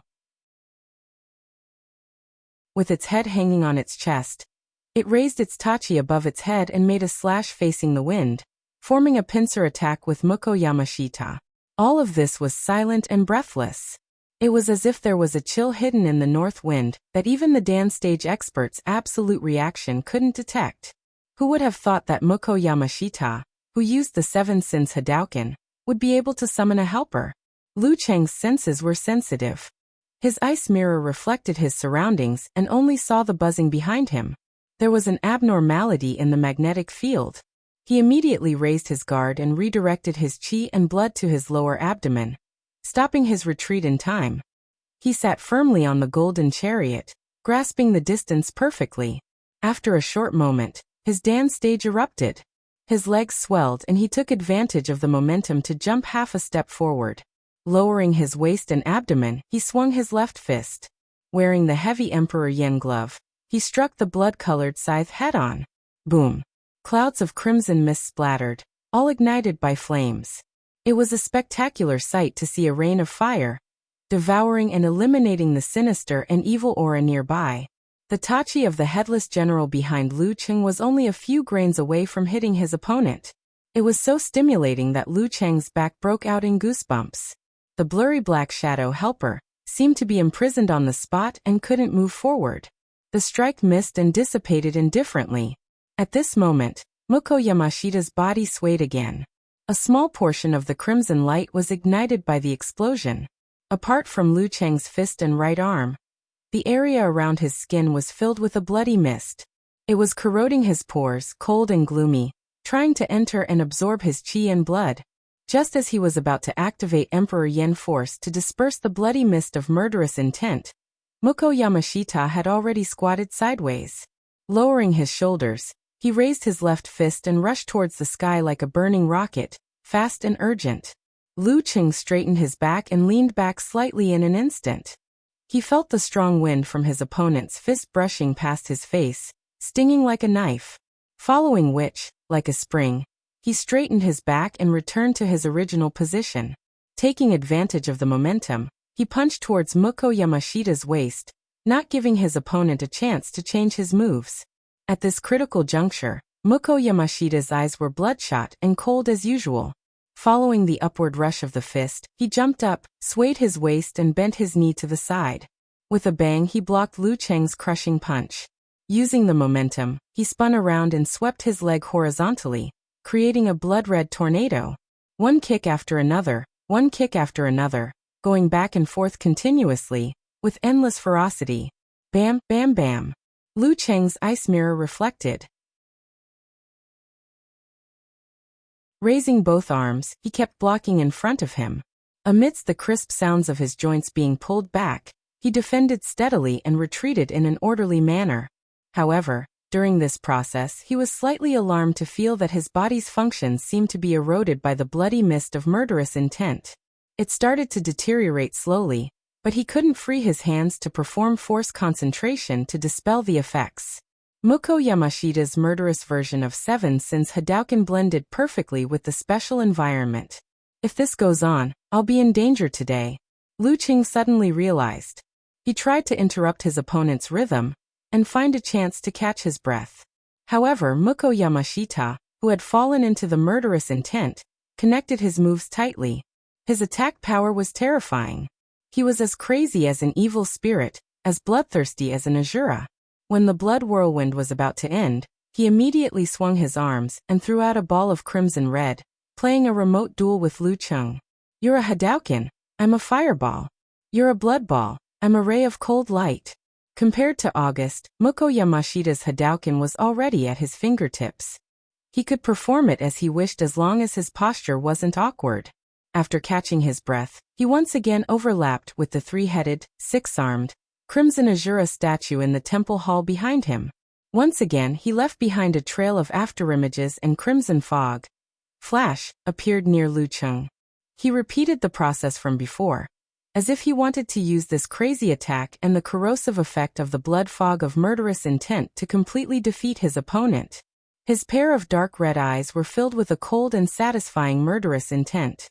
He looked at his opponent, who was struggling to hold on as if he was looking at a dish on a plate, waiting to be cut up and put into his mouth.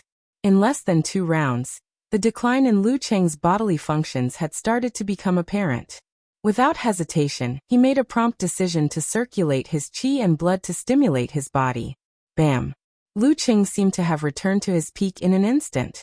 His muscles stretched his trousers and expanded his clothes. His fist, which had slowed down by half a beat, exploded with terrifying speed. Like a shooting arrow, it arrived first even though it was launched later. It blocked his opponent's fist, which was covered in crimson light, in front of his lower abdomen. Boom! The sound of the collision of strength and explosion destroyed the desolation around the temple. Muko Yamashita, whose murderous intent had reached its peak, and Lu Qing shook at the same time. They were evenly matched, and the latter was no longer in his passive state. Is it time to go all out? Joy flashed in Muko Yamashita's eyes. The crimson light around his body grew brighter and thicker. He took a step forward and used his right palm as a knife, chopping down diagonally. It was as if there was the accompaniment of thunder. Lu Qing's will was like a raging fire, and his heart was like an ice mirror. He calmly circulated his qi and blood once again, stimulating the corresponding parts of his body. He saw that they were slightly injured, and a small amount of blood was oozing out. Simplified fighting formula, double explosion. Seeing God in the void, suppressing others with higher realms. Bam! His left fist shot out like lightning, and like a cannonball, it pierced through the air barrier and blasted towards the palm knife. His entire arm was thicker than before, as if it came from a giant. Amidst the muffled sound, the crimson light scattered. Muko Yamashita quickly retracted his palm, and his body swayed backward. Lu Qing, on the other hand, remained steady. He controlled his body to repair the internal damage, and at the same time, circulated his qi and blood to stimulate the corresponding parts. He showed no mercy. Bam! Bam! Bam! Lu Qing was like a god, coldly observing the minute details of his body. He constantly stimulated the hidden parts of his body without reaching the limit, causing the damage that he could bear to a certain extent. Once, twice, thrice. His arms swung continuously, and his fists bombarded continuously, one from the left, one from the right. Every move was heavy and could split mountains. He beat Muko Yamashita until he was in a weakened state. The crimson light scattered, and his arms were trembling. He didn't expect his opponent's explosive secret technique to last so long. Boom! A few of the capillaries in Lu Qing's eyes were broken, and his vision was filled with crimson. He turned his waist, twisted his knees, and swung his right arm fiercely. He forcefully pulled out an explosion from Muko Yamashita's blocking fist, and sent his opponent retreating. Since the start of the battle, this was the first time he had turned the tables. Taking advantage of this opportunity, Lu Qing lowered his waist, and circulated his qi and blood, reducing the negative effects caused by the explosion of the fighting formula. He stopped his body from collapsing. Even so, if he were to stimulate his qi and blood like before 2 more times, he wouldn't be able to bear it. Bam! His danqi gushed out. Lu Cheng was like an eagle, and pounced in front of Mukko Yamashita. He raised his arm, and punched downwards. Flames were ignited, and the crimson light was ignited, exploding in the silent abandoned Buddhist temple. Mukko Yamashita let out a low roar, condensed the crimson light, and punched without backing down. Bam! Loud noises were heard, and the dark clouds shook. Lu Cheng quickly and naturally connected the explosion of the Dan stage. One punch was heavy, and the other was explosive. They were both Emperor Yen to restrain the evil. Double explosion, triple explosion, quadruple explosion. 10th explosion, 20th explosion, 30th explosion. Lu Cheng's face was calm, like a robot from the next century.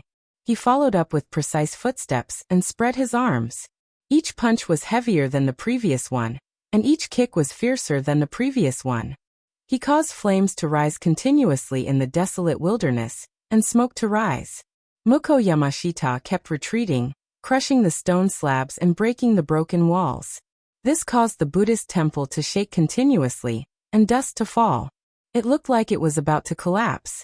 During this process, he clearly felt that Mukko Yamashita's body was weaker than before.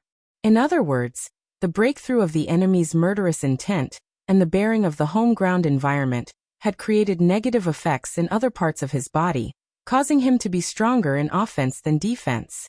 He could only attack crazily, and once he fell into a passive position, the problem would be exposed. Bam! Lu Cheng turned sideways and punched, repelling the enemy and creating an expanding fireball. Mukko Yamashita retreated backwards, and unavoidably crashed into the Asura statue in the Buddhist temple. The statue fell to the ground, and its limbs were broken. At this moment, Mukko Yamashita suddenly paused, looked up at the sky, and let out a roar full of murderous intent. He ignored Lu Cheng's bombardment punch that was approaching him. The surrounding light suddenly dimmed. P.S. Today's writing speed has hit a new low. Only 3,000 words in 4 hours. Normally, it would be 6,000 words. The plot has been thought out long ago. I'll update what I've written first and try to get the second update before 11 p.m. I'll continue writing after I finish my meal.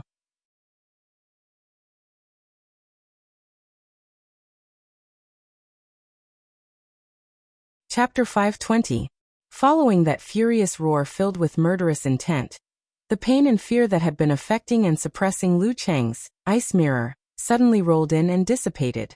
The surrounding light dimmed eerily, as though dark clouds had risen from the ground. Gusts of chilly wind blew. The wind howled and condensed, pouring into Mukko Yamashita's body in an instant. An exaggerated repulsive force expanded outwards, forming an invisible barrier. Boom! Lu Cheng's punch landed. Red and white flames rolled out, dispersing the invisible force field. However, this was only half done. The further his fist moved, the slower its speed became. It was as though he had fallen into an invisible swamp. In the end, he couldn't move an inch, suspending half a foot in front of his opponent's abdomen. Everything seemed to have frozen. Once the force field was retracted, the magnetic field behind Mukko Yamashita distorted, revealing a blurry black shadow that was holding a blade with both hands and hanging in front of its chest. Its body was burning with blood-red fog. It took a step forward and truly overlapped, with Mukko Yamashita, no longer distinguishable.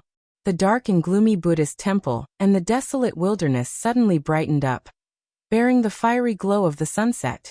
Some parts were flowing with gold, while others were dazzling red. The red glow didn't just come from the horizon. It also came from Mukko Yamashita. He was like a general soaked in blood, locking his gaze on Lu Cheng. At this moment, Lu Cheng suddenly felt a sense of danger. It was as if he was facing an existence that could seriously injure him. From the electric current in his tailbone caused by the absolute reaction, to the clear and accurate reflection and judgment of the ice mirror, to his supernatural ability to foresee the future in a short period of time, all of them were clamoring for him to dodge quickly and avoid the sharp edge. He didn't want to face the terrifying attack head-on, so that his body wouldn't be damaged. Muko Yamashita's attack that was about to explode was definitely stronger than the sure-kill 7-Sins Hadouken. It was a killer move that he had to use a special environment and preemptive preparation to complete. And it could only be used once. Lu Cheng's body jerked instinctively. His muscles and fascia were accumulating strength, ready to spring out. This allowed him to leap 10 to 20 meters, causing his opponent's ultimate attack to miss and truly turn the tables. But at this time, a few incoherent thoughts flashed through his mind in an instant. This should be the extreme Hadusect, which was similar to the Shura kill of the physical invulnerability experts. After the attack was launched, the speed would increase, and the power would increase with the accumulation of kinetic energy until it exceeded the effective range. With Muko Yamashita's current level, even if he had a breakthrough in his wave of killing intent, even if he had other support, he wouldn't be able to unleash the full potential of this move. He had just taken 30 blows of Emperor Yen force combined with the eruption of his Dan Qi. Even if his killing intent could eliminate, neutralize, and defend against most of the explosive impact, the accumulated injuries would not be light. His body's endurance had decreased. His offense was strong, but his defense was weak. If I were to fall back into the previous situation, I wouldn't be able to use the encountering gods in the void, self-reflection to consecutively unleash the simplified fighting formula to turn the tables. At that time, his bodily functions would be eroded by the killing intent, and the outcome would be irreversible. In a split second, Lu Cheng didn't think too much about it. He didn't hesitate and made a decision in an instant. He trusted his own knowledge, vision, and experience. He didn't blindly follow absolute reaction, ice mirror, and supernatural ability. Bam! He suddenly pushed his feet inward, shaking the foundation of the Buddhist hall a little. In his mind, he had already visualized the heavy, scorching Emperor Yen with a simple crown. The fire force in his body accumulated layer by layer, continuously compressing and condensing into a small ball, blazing white and returning to blue. As the fire force that had undergone mutation at the inhuman stage was heavier, purer, and more condensed, the process was relatively fast and didn't take much effort. Following which, the god of fire, Zhurong, who had the head of a beast and the body of a human, stepped through the void, controlling the highly condensed ball of fire and preventing it from exploding. The red fog around Muko Yamashita, as thick as blood, emitted a bright red light, enveloping him completely. As his fist charged forward, it slashed out with a swoosh. It was like a giant scythe from the sea of blood, hell, or the Grim Reaper. Compared to the 7-Sins Hadu fist, this strike was much sharper and filled with murderous intent, as though it could cut everything in its path into two. 7-Sins Hadu fist's killing intent, Azura kill. As soon as the bloody light appeared, Lu Cheng completed the seemingly complicated but smooth movements of twisting his ankles, twisting his knees, twisting his hips, wrapping his waist, and other movements. He swung his arms, holding a faint blazing white light in his hands. His fist fell from the sky, heavy, strong, and ferocious. Emperor Yen force, internal explosion fist. Boom. Before the bloody light could accelerate, it was hit by Lu Cheng's fist. Force was injected into it, producing an exaggerated deafening sound. If it wasn't for the cold winter, a flock of frightened crows would have leaped from the roof of the abandoned Buddhist temple. Animals within a certain range of the desolate wilderness would have fled in panic. Boom. Explosions sounded continuously, and the bloody light shone brightly. Lu Cheng felt a chill seeping into his body. His muscles stiffened, and he was thrown out by the force like a violent storm. He heard many tiny parts of his body shattering and saw multiple internal injuries. The power of one blow was shocking. His consciousness looked down from above, like a deity looking at his body. Lu Cheng controlled the details and controlled his injuries while avoiding them. He switched to a way of exerting force with the least negative effect. He adjusted his center of gravity, bounced in midair, and landed steadily. Other than his face being slightly paler than before, his shoes and clothes torn, he didn't show any signs of injury. Muko Yamashita, at the entrance of the Buddhist temple, was trembling slightly. There was even some blood seeping out from the corners of his mouth, eyes, and nose. His accumulated injuries were completely triggered by the internal explosion. Lu Cheng believed that his injuries were more serious than his. However, due to their different levels of control over their bodies, it looked like the difference between heaven and earth. At this moment his eyelids twitched. Muko Yamashita's figure was reflected in his pupils. He raised his hands and was about to form a seal. Wholeness formula. He had to recover his stamina and spirit, suppress his injuries, and seek the final victory. Lu Cheng focused his mind and circulated his qi and blood. Relying on his precise control over his body, he simplified the process of the army formula. He didn't use any seals, but only released his aura. He shouted the ancient sound before Muko Yamashita finished. Army. The temple suddenly darkened. The murderous aura of the army from the ancient battlefield was triggered. In an instant, it turned into shadows and pounced on Muko Yamashita along with Lu Cheng's spirit. Previously on the plain, when he predicted that they might encounter an ancient battlefield, he had already considered whether the power, effect, and distance of the army formula would be enhanced as a result. The answer was yes. At this moment, Muko Yamashita's body turned cold. He felt that his limbs and head were entangled by the army spirit that had died tragically. He couldn't break free. He saw Itachi slashing horizontally, about to land on his neck. The scene of his head flying up and blood spurting out was playing out. No, he cried out in fear. The preparation of the wholeness formula was in vain. At this moment, Lu Cheng had already gathered his qi and blood, spirit, and force in his lower abdomen, using this to dispel and suppress most of the negative effects. Then, when his Dan qi exploded, he planned the path of exertion that would have the least impact on his injuries. With a push of his legs, he pounced in front of Muko Yamashita. He swung his left fist sideways, bringing along blazing flames that were close to white. He delivered a ferocious swing punch. This was the boxing technique of the Juruga sect. Using it here would put the least burden on the body, and was also the most suitable for the situation. Bam! Muko Yamashita pulled his arm and raised it to parry in time. However, his body was blown up by the explosion of Emperor Yen force. The blood mist became thinner, and the spreading flame seemed to stick to the red glow on the surface of his body, absorbing nutrients and burning continuously. Lu Cheng's eyes were clear and sparkling, as though there were two mirrors made of ice, reflecting his opponent completely without any emotion. Bam! He gathered his qi and blood and swung his right fist again. The flames were heavy, and it was a half-step punch. When Muko Yamashita managed to parry, he took a step forward, bent his right elbow, and smashed it down ferociously. Bam bam, bam bam bam bam. After a series of moves, Lu Cheng suddenly turned forward and swung his left arm backward. Like a burning steel whip, he whipped it viciously between Muko Yamashita's raised arms, causing his shoulders to tremble, and he staggered backwards. With a sliding step, Lu Cheng's right fist rushed forward.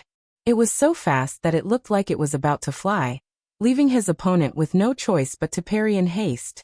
This time, there was no explosion, no burning. A cold, chilling sensation invaded Muko Yamashita's body, causing him to shiver. Much of his boiling murderous intent and bloodlust faded away, and his mind became clear. Once the extreme emotions of his opponent weakened, Lu Cheng immediately spread his arms apart and started attacking from both sides. Bam bam bam bam bam bam. The friction created red flames, causing Muko Yamashita to be completely flustered. After fighting for a while, his storm-like combination of punches suddenly stopped. He turned his waist and back quickly, and whipped his leg horizontally. Bam! His leg landed on Muko Yamashita's palms, which he could only block hastily, and bounced them back, crashing into his body. Bam! Muko Yamashita was sent flying, and the sound of bones cracking could be heard from his body. He spat out a mouthful of uncontrollable blood, and his eyes were filled with confusion. Lu Cheng straightened his back and was about to pounce again, but the skinny old man wearing the bamboo hat had somehow blocked in front of Muko Yamashita, announcing the end of the match. The winner was self-evident. Lu Cheng won. Muko Yamashita fell to the ground. He saw Lu Cheng, who was a few steps away, calmly saluting him with his usual expression. He turned around, as if he wasn't affected by the battle, and slowly walked away barefooted. This scene made Muko Yamashita's heart sink deeper and deeper. He could no longer see the light of day and no hope. I used everything I had and borrowed external strength, but I was still no match for him. And he seemed to be having it easy. Leaving the Buddhist temple, Lu Qing walked for a while in the desolate wilderness.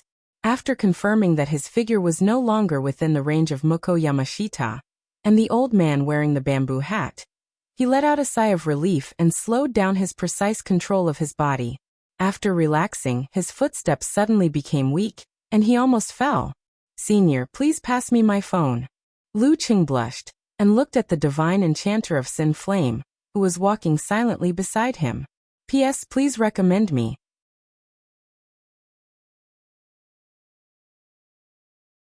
Chapter 521.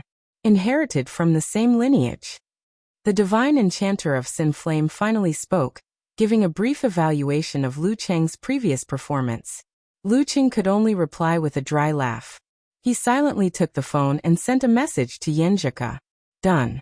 Just as we expected, it's really an ancient battlefield. I'll be able to teach you the wholeness formula in the new year."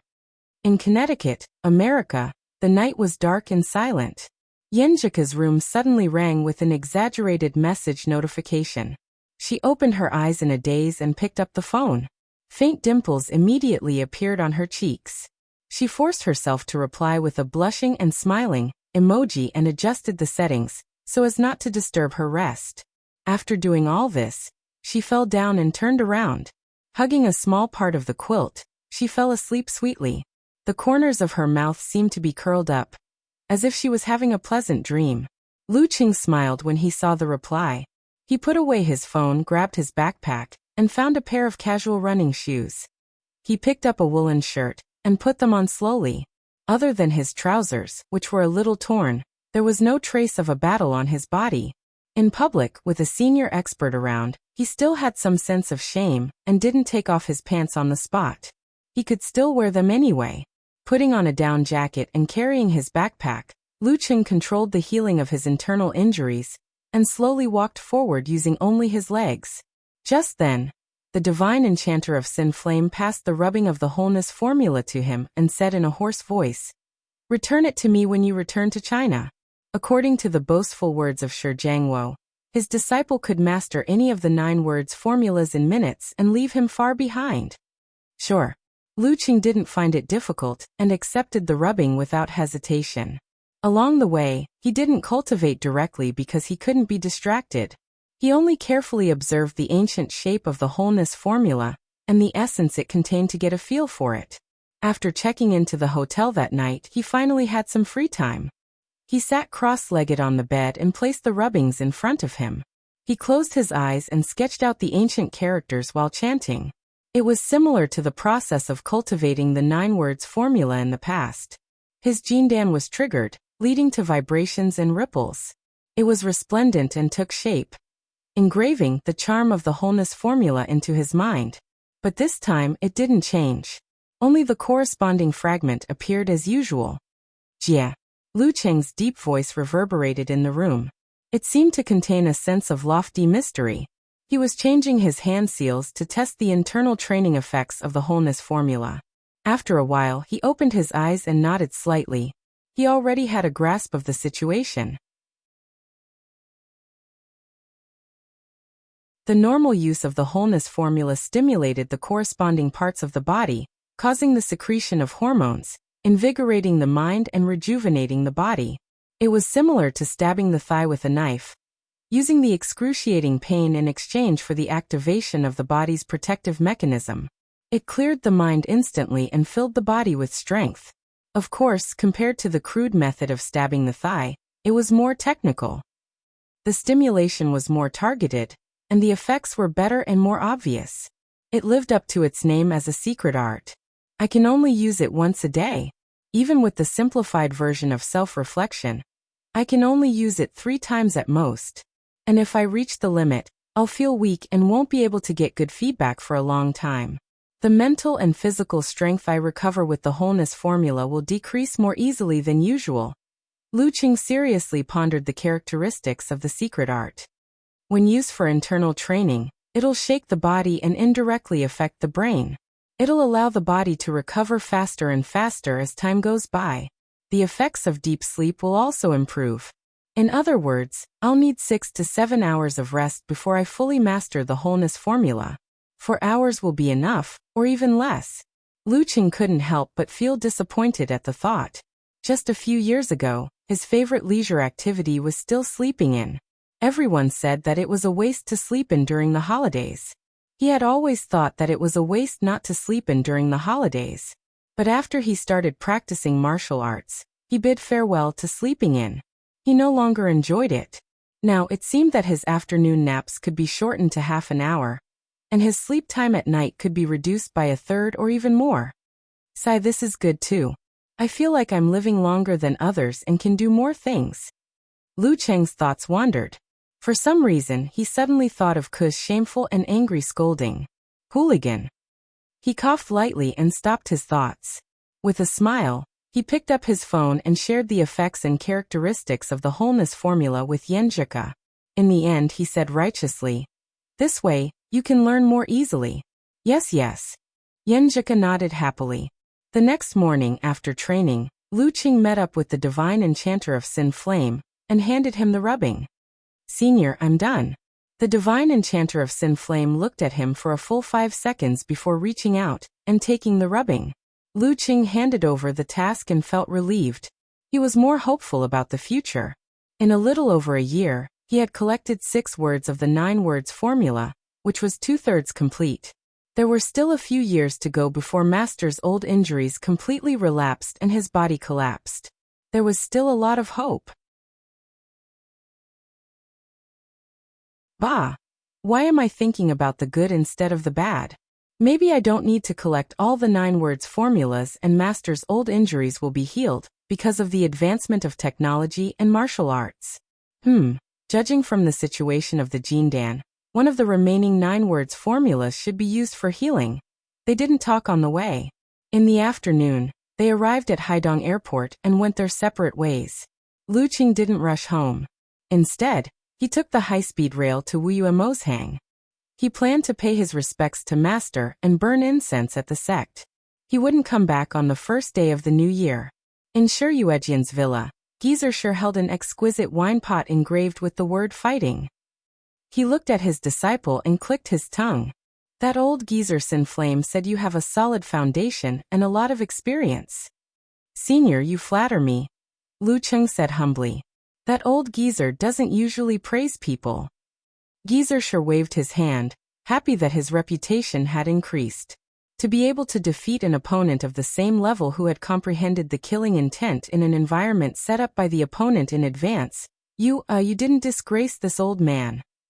He paused for a moment and said, "Your ice mirror has reached the level of encountering gods in the void, self-reflection. If you want to go further in the inhuman stage, it's almost impossible. How about this? Tomorrow when we go to the sect, I'll give you 3 days to study the physical invulnerability chapters of the ice sect. How much you can comprehend will depend on yourself. Study the physical invulnerability chapters of the ice sect?" Lu Cheng was shocked at first, but then he was overjoyed. Before attaining the external connection with heaven and earth, it was impossible to master the 9 unique arts. However, it was still possible to comprehend something from them and draw parallels. Didn't Peng Liyun imitate and create 2 martial arts by referencing 9 Heavens Ensemble and Thunder from a Clear Sky, Cloudless Thunder Blade? Although they weren't simplified physical invulnerability, they were still quite extraordinary. Moreover, they were faster and more suitable for the user. In Peng Liyun's hands, they weren't much worse than Thunder Seal or Fiery Thunderbolt. Did Master acknowledge my accumulation and experience? "Thank you, Master." Lu Qing blurted out. Geezer sure glared at him and said, "Why don't I see you thanking me usually?" "Master, I keep my gratitude in my heart. I only express 1/10 of it." Lu Qing had learned a lot from Talker, so he tried to diffuse the situation with a smile. The next morning, in the Songtao Pavilion of the Ice God sect, Lu Qing sat on the balcony, his eyes reflecting the pine forest and green sea. However, a clear image of his body appeared in his mind. His flesh wriggled and stopped the wounds, healing them quickly one by one. After an unknown period of time, he felt that the internal injuries from the battle with Muko Yamashita were at least half healed under the effects of the pills and self-reflection. I'll be fully healed in 2 or 3 days. Lu Qing exhaled. His ears twitched as he heard deliberately light and silent footsteps approaching. He stood up slowly, withdrew his aura, and walked slowly to the door. After waiting for a dozen seconds, there was a sudden knock on the door. Lu Qing reached out and pulled open the door. Mo Jingting's curled fingers froze in midair, as though she was shocked. "Hello, junior martial uncle." She quickly regained her senses. Her misty eyes, which seemed to lack focus, were filled with smiles. "Sect leader martial uncle is looking for me?" Lu Qing went straight to the point. "Yeah, he's waiting for you at the Ice Queen Pavilion." Mo Jingting looked at the increasingly unfathomable little martial uncle, and added with a smile. "He wants to bring you to the restricted area of the sect to observe the unique physical invulnerability moves." "All right, sorry to trouble you." Lu Qing smiled courteously, walked out of the room, closed the door, and walked along the corridor towards the Ice Queen Pavilion. Mo Jingting followed behind, looking at his back as he lowered his head and typed on his phone. She suddenly felt a little envious and emotional. Little martial uncle is really becoming more and more like an expert. Except when he's playing on his phone. Why didn't martial granduncle bring him back to the sect earlier? At the Ice Queen Pavilion, sect leader He stood near the entrance. He smiled at Lu Qing and said, "You've really made us wrong again and again. This old man originally thought that you would only be able to observe next year. Thank you for the compliment, sect leader martial uncle." Lu Qing bowed, a little embarrassed. "Let's go." He turned around and led Lu Qing to the basement level. As they walked, he explained, "Don't be greedy. You're still at the inhuman stage, so it's enough to focus on 2 or 3 moves when you observe. Otherwise, it'll take up too much energy and you won't be able to learn anything. You've made some progress in Ice Mirror, so the most suitable move for you is the 5th move, Enemy Heart Freezing move. Also the 6th move, Ice Spirit Holy Light, and the 1st move, Eternal Ice Wall, are more suitable for you.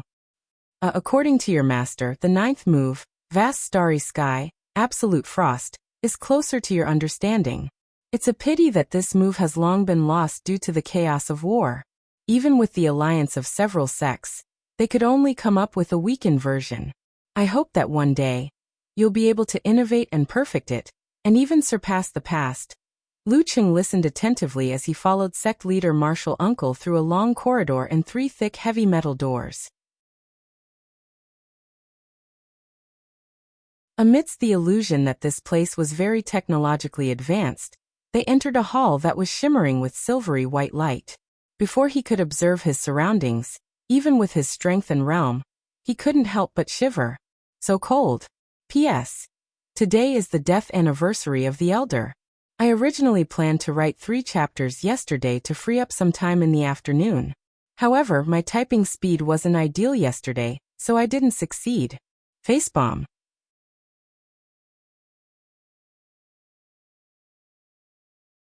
Chapter 522. The entire hall was covered in a cold silver color, as though it was made of special metal. Here, it was filled with whistling cold winds, falling goose feathers, and sparkling crystals. It was so cold that it was like a place of 2 extremes.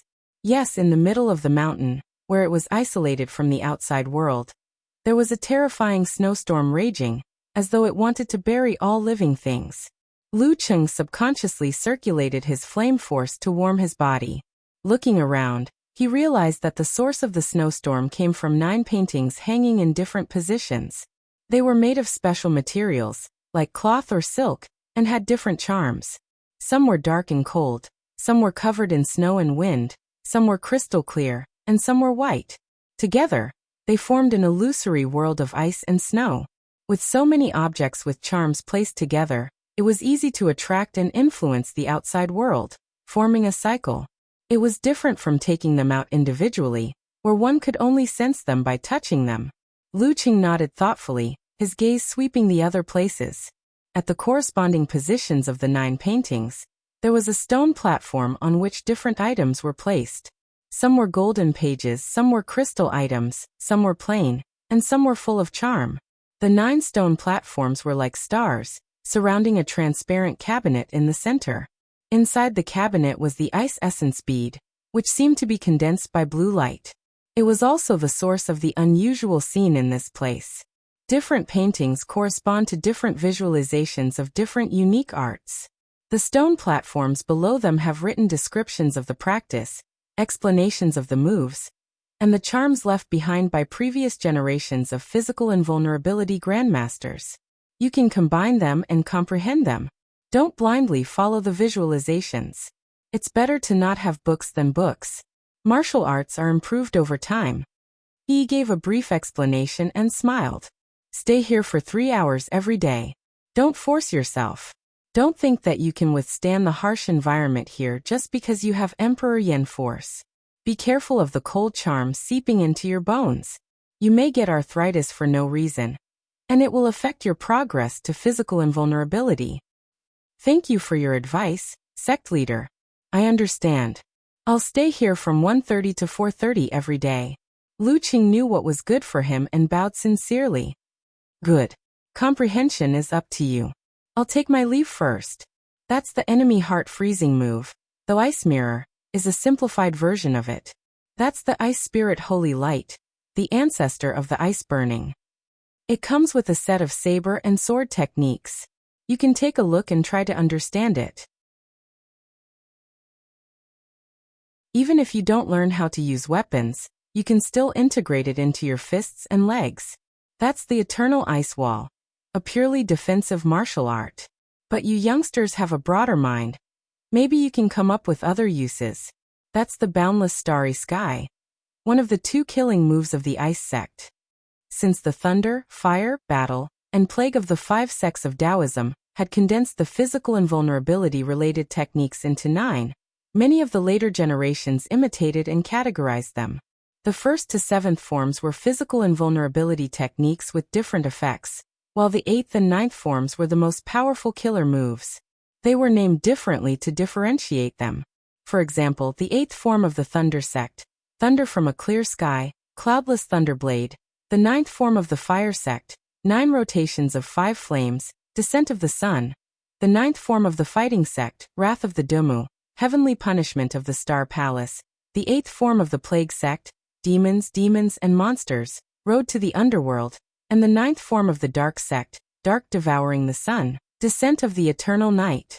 The 8th and 9th forms of the Ice Spirit Holy Kung Fu, also known as the Ice Sect's secret art, were Frozen Heaven and Earth, Eternally Unchanging, and Boundless Starry Sky, Absolute Frost, respectively. After giving the instructions, he didn't waste any more of Lu Cheng's time. He slowly walked out of the place and closed the heavy door, isolating the inside from the outside world. Lu Cheng weighed the pros and cons before striding towards the location of the enemy heart-freezing move. The Ice Mirror had already become the core of his martial arts. It would be best if he could understand and improve upon it. The painting seemed to be carved with a mirror made of ice crystals, but if one looked closely, they would find that it seemed to be more like a transparent heart with all 7 orifices. As the cold fog around it shrank and expanded, it seemed to come alive and was beating. Lu Qing tried to understand it directly, but to no avail. Then he flipped through the text descriptions, diagrams, secret manuals, notes left behind by the predecessors, and the insights left behind by the ancestral masters. He went through them one by one, seriously and attentively. When he had a grasp of the overall situation, and had a certain level of understanding, he walked back to the front of the visualization diagram. Once again, he entered meditation and tried to comprehend it calmly. 3 hours passed quickly. Lu Qing woke up from the cold with his flame force circulating naturally. His body was shivering uncontrollably. It's been a long time since I had this feeling. No wonder Master only gave me 3 days. Otherwise, even if I only came here for 3 hours a day, I wouldn't be able to take it. I would have to wait for at least 10 days to half a month before I can enter this place again. Lu Qing transformed his flame force into Emperor Yen and stopped shivering. He waited patiently for He to open the door as though nothing had happened. As for the enemy heart-freezing move, he didn't understand much due to his low realm. He only vaguely understood that not only could it be used to control one's body, but it was also the nemesis of negative emotions. It could also be used to connect with the outside world. Within a certain range, one could see the enemy's emotions and changes in their muscles. In other words, the god who looked down on him could also see his opponent. Based on this, Lu Qing had a preliminary idea of how to train after the ice mirror. On the second day, he comprehended the ice spirit holy light. This was a unique skill that strengthened the ice spirit force. It could be released without dissipating, and it could be condensed into blades and swords. It was a set of moves and techniques. Lu Qing couldn't understand the essence of the technique, so he couldn't increase his force. However, with the support of encountering gods in the void, self-reflection, he could barely be considered a beginner. As for the bladesmanship and swordsmanship, he studied them seriously for quite some time. Combined with the notes of predecessors, he gained some insight into the simple changes. On the third day, he found a possible way to improve his ice armor from the compression and thickening of the Millennium Ice Wall. As this was a purely defensive technique, there weren't many details related to it. There was still an hour and a half before his comprehension came to an end. Since he had nothing to do, he walked to the incomplete version of the vast starry sky, absolute frost. Its background was dark, dotted with dozens of tiny, distant stars. The contrast between the two made the silence and coldness of the starry sky even more apparent. It was as though all heat no longer existed, and all civilizations had turned into tombs. Taking a closer look, Lu Qing found that there seemed to be another palm in the visualization diagram. It was a palm that encompassed the darkness and brought about eternal silence. It seemed both real and illusory, making it hard to grasp. After comprehending for a while, he still didn't gain anything. Lu Qing tried to taste it from another angle.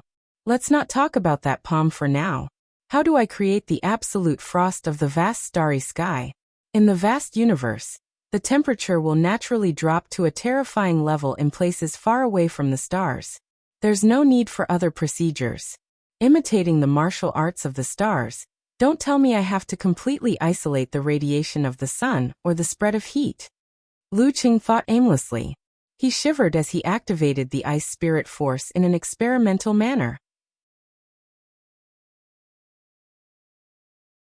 First, he used the principle of heat insulation to stack his force, leaving a gap in the outer layer to block the heat and increase the temperature of the core.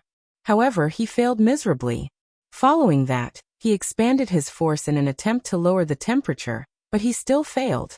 Again and again, Lu Qing's fire could only last for less than a minute. Just like his previous attempts, he always failed. Seeing that there were still more than 10 minutes left, he gave up and stared at the visualization diagram again. The more he looked at it, the more he felt that it was very similar to the starry sky when he reached Dan equilibrium. It's very similar. Lu Qing thought, and a bold idea came to him. I can't feel the charm of the diagram, but I can directly imitate its state. Let's see if I can get some experience from it. Lu Qing immediately put his thoughts into action. He withdrew his qi and blood and balanced his ice and fire. The former was dark and cold, while the latter was heavy and hot. Together, they maintained the existence of the starry sky universe. For other Dan stage practitioners, they would have to expand their Dan force at this point. However, Lu Qing kept his consciousness at the top of the starry sky and controlled his fire force and qi and blood to shrink to the core, away from the darkness at the edge. This was to create a scene similar to the visualization diagram. This process was very difficult. When the contraction reached a certain level, Lu Qing, who was in the state of Dan equilibrium, didn't have enough strength to continue the operation. He repeated it over and over again, failing again and again. When he was nearing the end, he suddenly thought that he could find a helper, so he used force concentration again to shrink his fire force, qi and blood, and spirit. Just as he was about to reach his limit, Lu Qing suddenly triggered the Jindan in his lower abdomen and transferred a small amount of energy. The light instantly collapsed and sank into the core, distancing itself from the darkness. This allowed the starry sky to appear in a state similar to a visualization diagram. This state was out of balance and couldn't be maintained. Lu Qing suddenly exploded his Dan force and let the warmth return to his body. He then threw a cannon punch forward, pouring out the darkness. There was no cracking sound or banging sound. In front of his fist, Large pieces of light blue ice crystals silently condensed in the void where the snow was falling. It was as if the air was solidified. This strange phenomenon disappeared in a flash. Lu Cheng's whole body was sore and weak. He gasped for breath as he looked at the effect of the punch. He was a little happy. This power seems to be much stronger than the normal ice spirit force. I wonder if I can push it bit by bit without the help of the Jindan, and achieve an effect of 30 to 40%? What should I call this self-created move? At this moment, the heavy metal door moved back and he walked in. Looking at Lu Cheng, who was obviously not in good condition, he shook his head and laughed. You don't have to work so hard. This place is also yours. You'll have plenty of chances to come back in the future. Sooner or later, you'll get something. I'm already getting something now. Lu Cheng muttered and replied with a smile. Sect leader Martial Uncle is right. I'll keep this a secret until I can use a weaker version without the help of the Jindan. I'll let Taoist or Runli experience it in April. P.S. It's the end of the month. Looking for recommendation tickets and monthly tickets.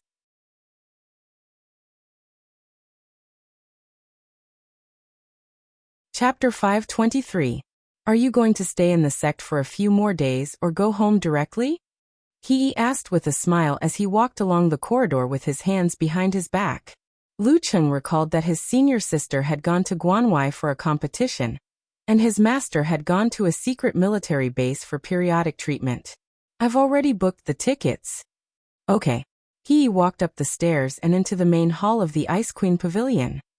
I'll get Jingting to send you to the airport. No need to trouble Marshal Niece Mo. Any disciple will do. Lu Cheng blurted out. He always felt uneasy around that crafty superstar. What if she made use of him and created a scandal? Wouldn't that hurt Ke's feelings? She's free right now. What trouble is there to talk about? He picked up the phone and called Mo Jingting over. Lu Cheng couldn't refuse good intentions. Since what was done couldn't be undone, he didn't say anything else. He just had to keep his distance later. Also, after that concert, Mo Jingting had clearly restrained herself from doing anything that could cause misunderstandings. While waiting, he unlocked his phone and said to Yan Zheka with a big smile. I've learned something from vast starry sky, absolute frost today. Who knows, I might be able to create some new moves. Since it was midnight and the girl was still asleep, Lu Cheng didn't wait for a reply and added. I plan to keep this a secret for now. We'll talk about it after I actually create something. Yeah, I can use this time to talk to Master about this and get some pointers. After a while, Mo Jingting arrived at the Ice Queen Pavilion with her car keys in hand. Her tight-fitting dark blue jeans accentuated her tall figure and slender legs. She casually put on a short beige jacket, and her straight hair casually draped over her shoulders. She looked more like a girl next door than a movie star. Young Martial Uncle, aren't you going to have dinner before you leave? She looked at everyone in a daze. Lu Cheng's figure was reflected in her affectionate eyes. Lu Cheng smiled politely. I'm in a hurry. I'll eat at the airport. Young Martial Uncle, you're so eager to go home. Mo Jingting teased him, acting like they were close friends. After getting into the car and fastening his seatbelt, Lu Cheng recalled the past and explained to his wife with a snicker. Sect leader Martial Uncle asked Mo Jingting to send me to the airport. Now that I know that the rearview mirror can be controlled, I won't make any mistakes. Mo Jingting skillfully started the engine. Out of the corner of her eye, she caught a glimpse of Lu Cheng's upturned mouth. She couldn't help but ask curiously, Young Martial Uncle, what are you laughing at? Did I drive the wrong way? Driving posture. It's easy for people to misunderstand. Damn it, it's all those old drivers' fault for using the word driving so badly. Lu Cheng thought to himself. He shook his head and laughed.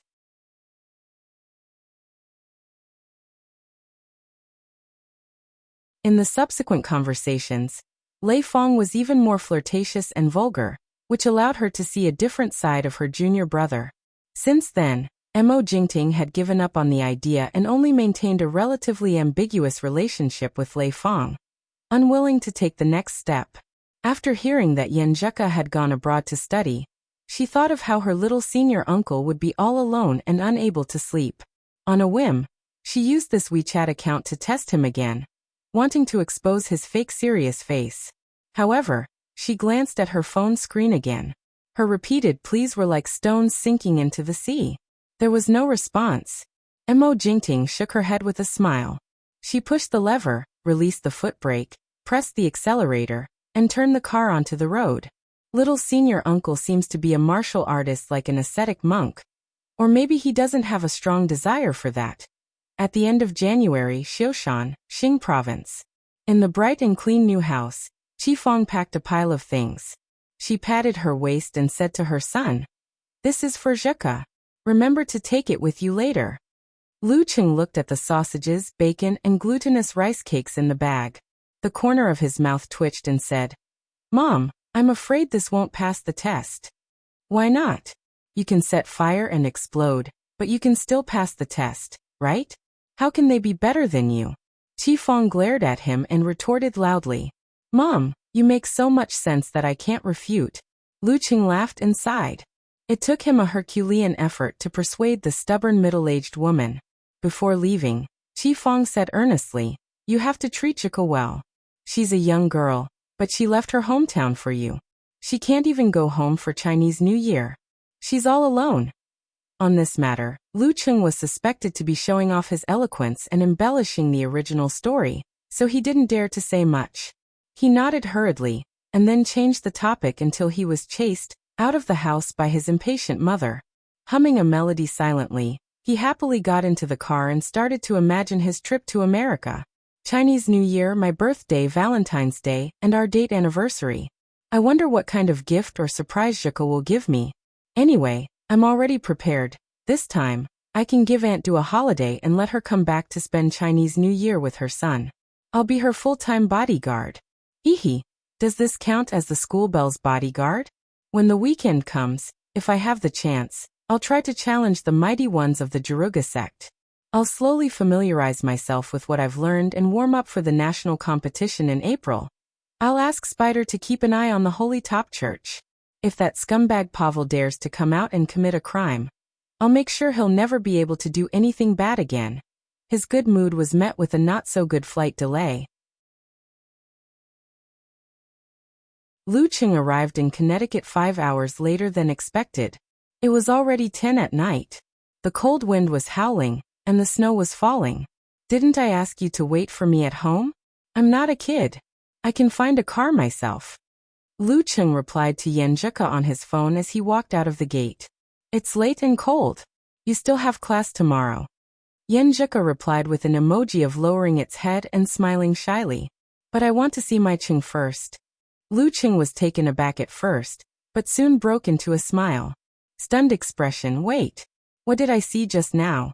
My little fairy said something mushy to me. It's all because of you." Yan Zheka replied with grief and anger. After reading the message, Lu Cheng didn't even have time to type when a white figure entered his eyes. The girl was wearing a long white down jacket and a light-colored knitted cap. Fluffy balls dangled from both sides of the cap to protect her ears.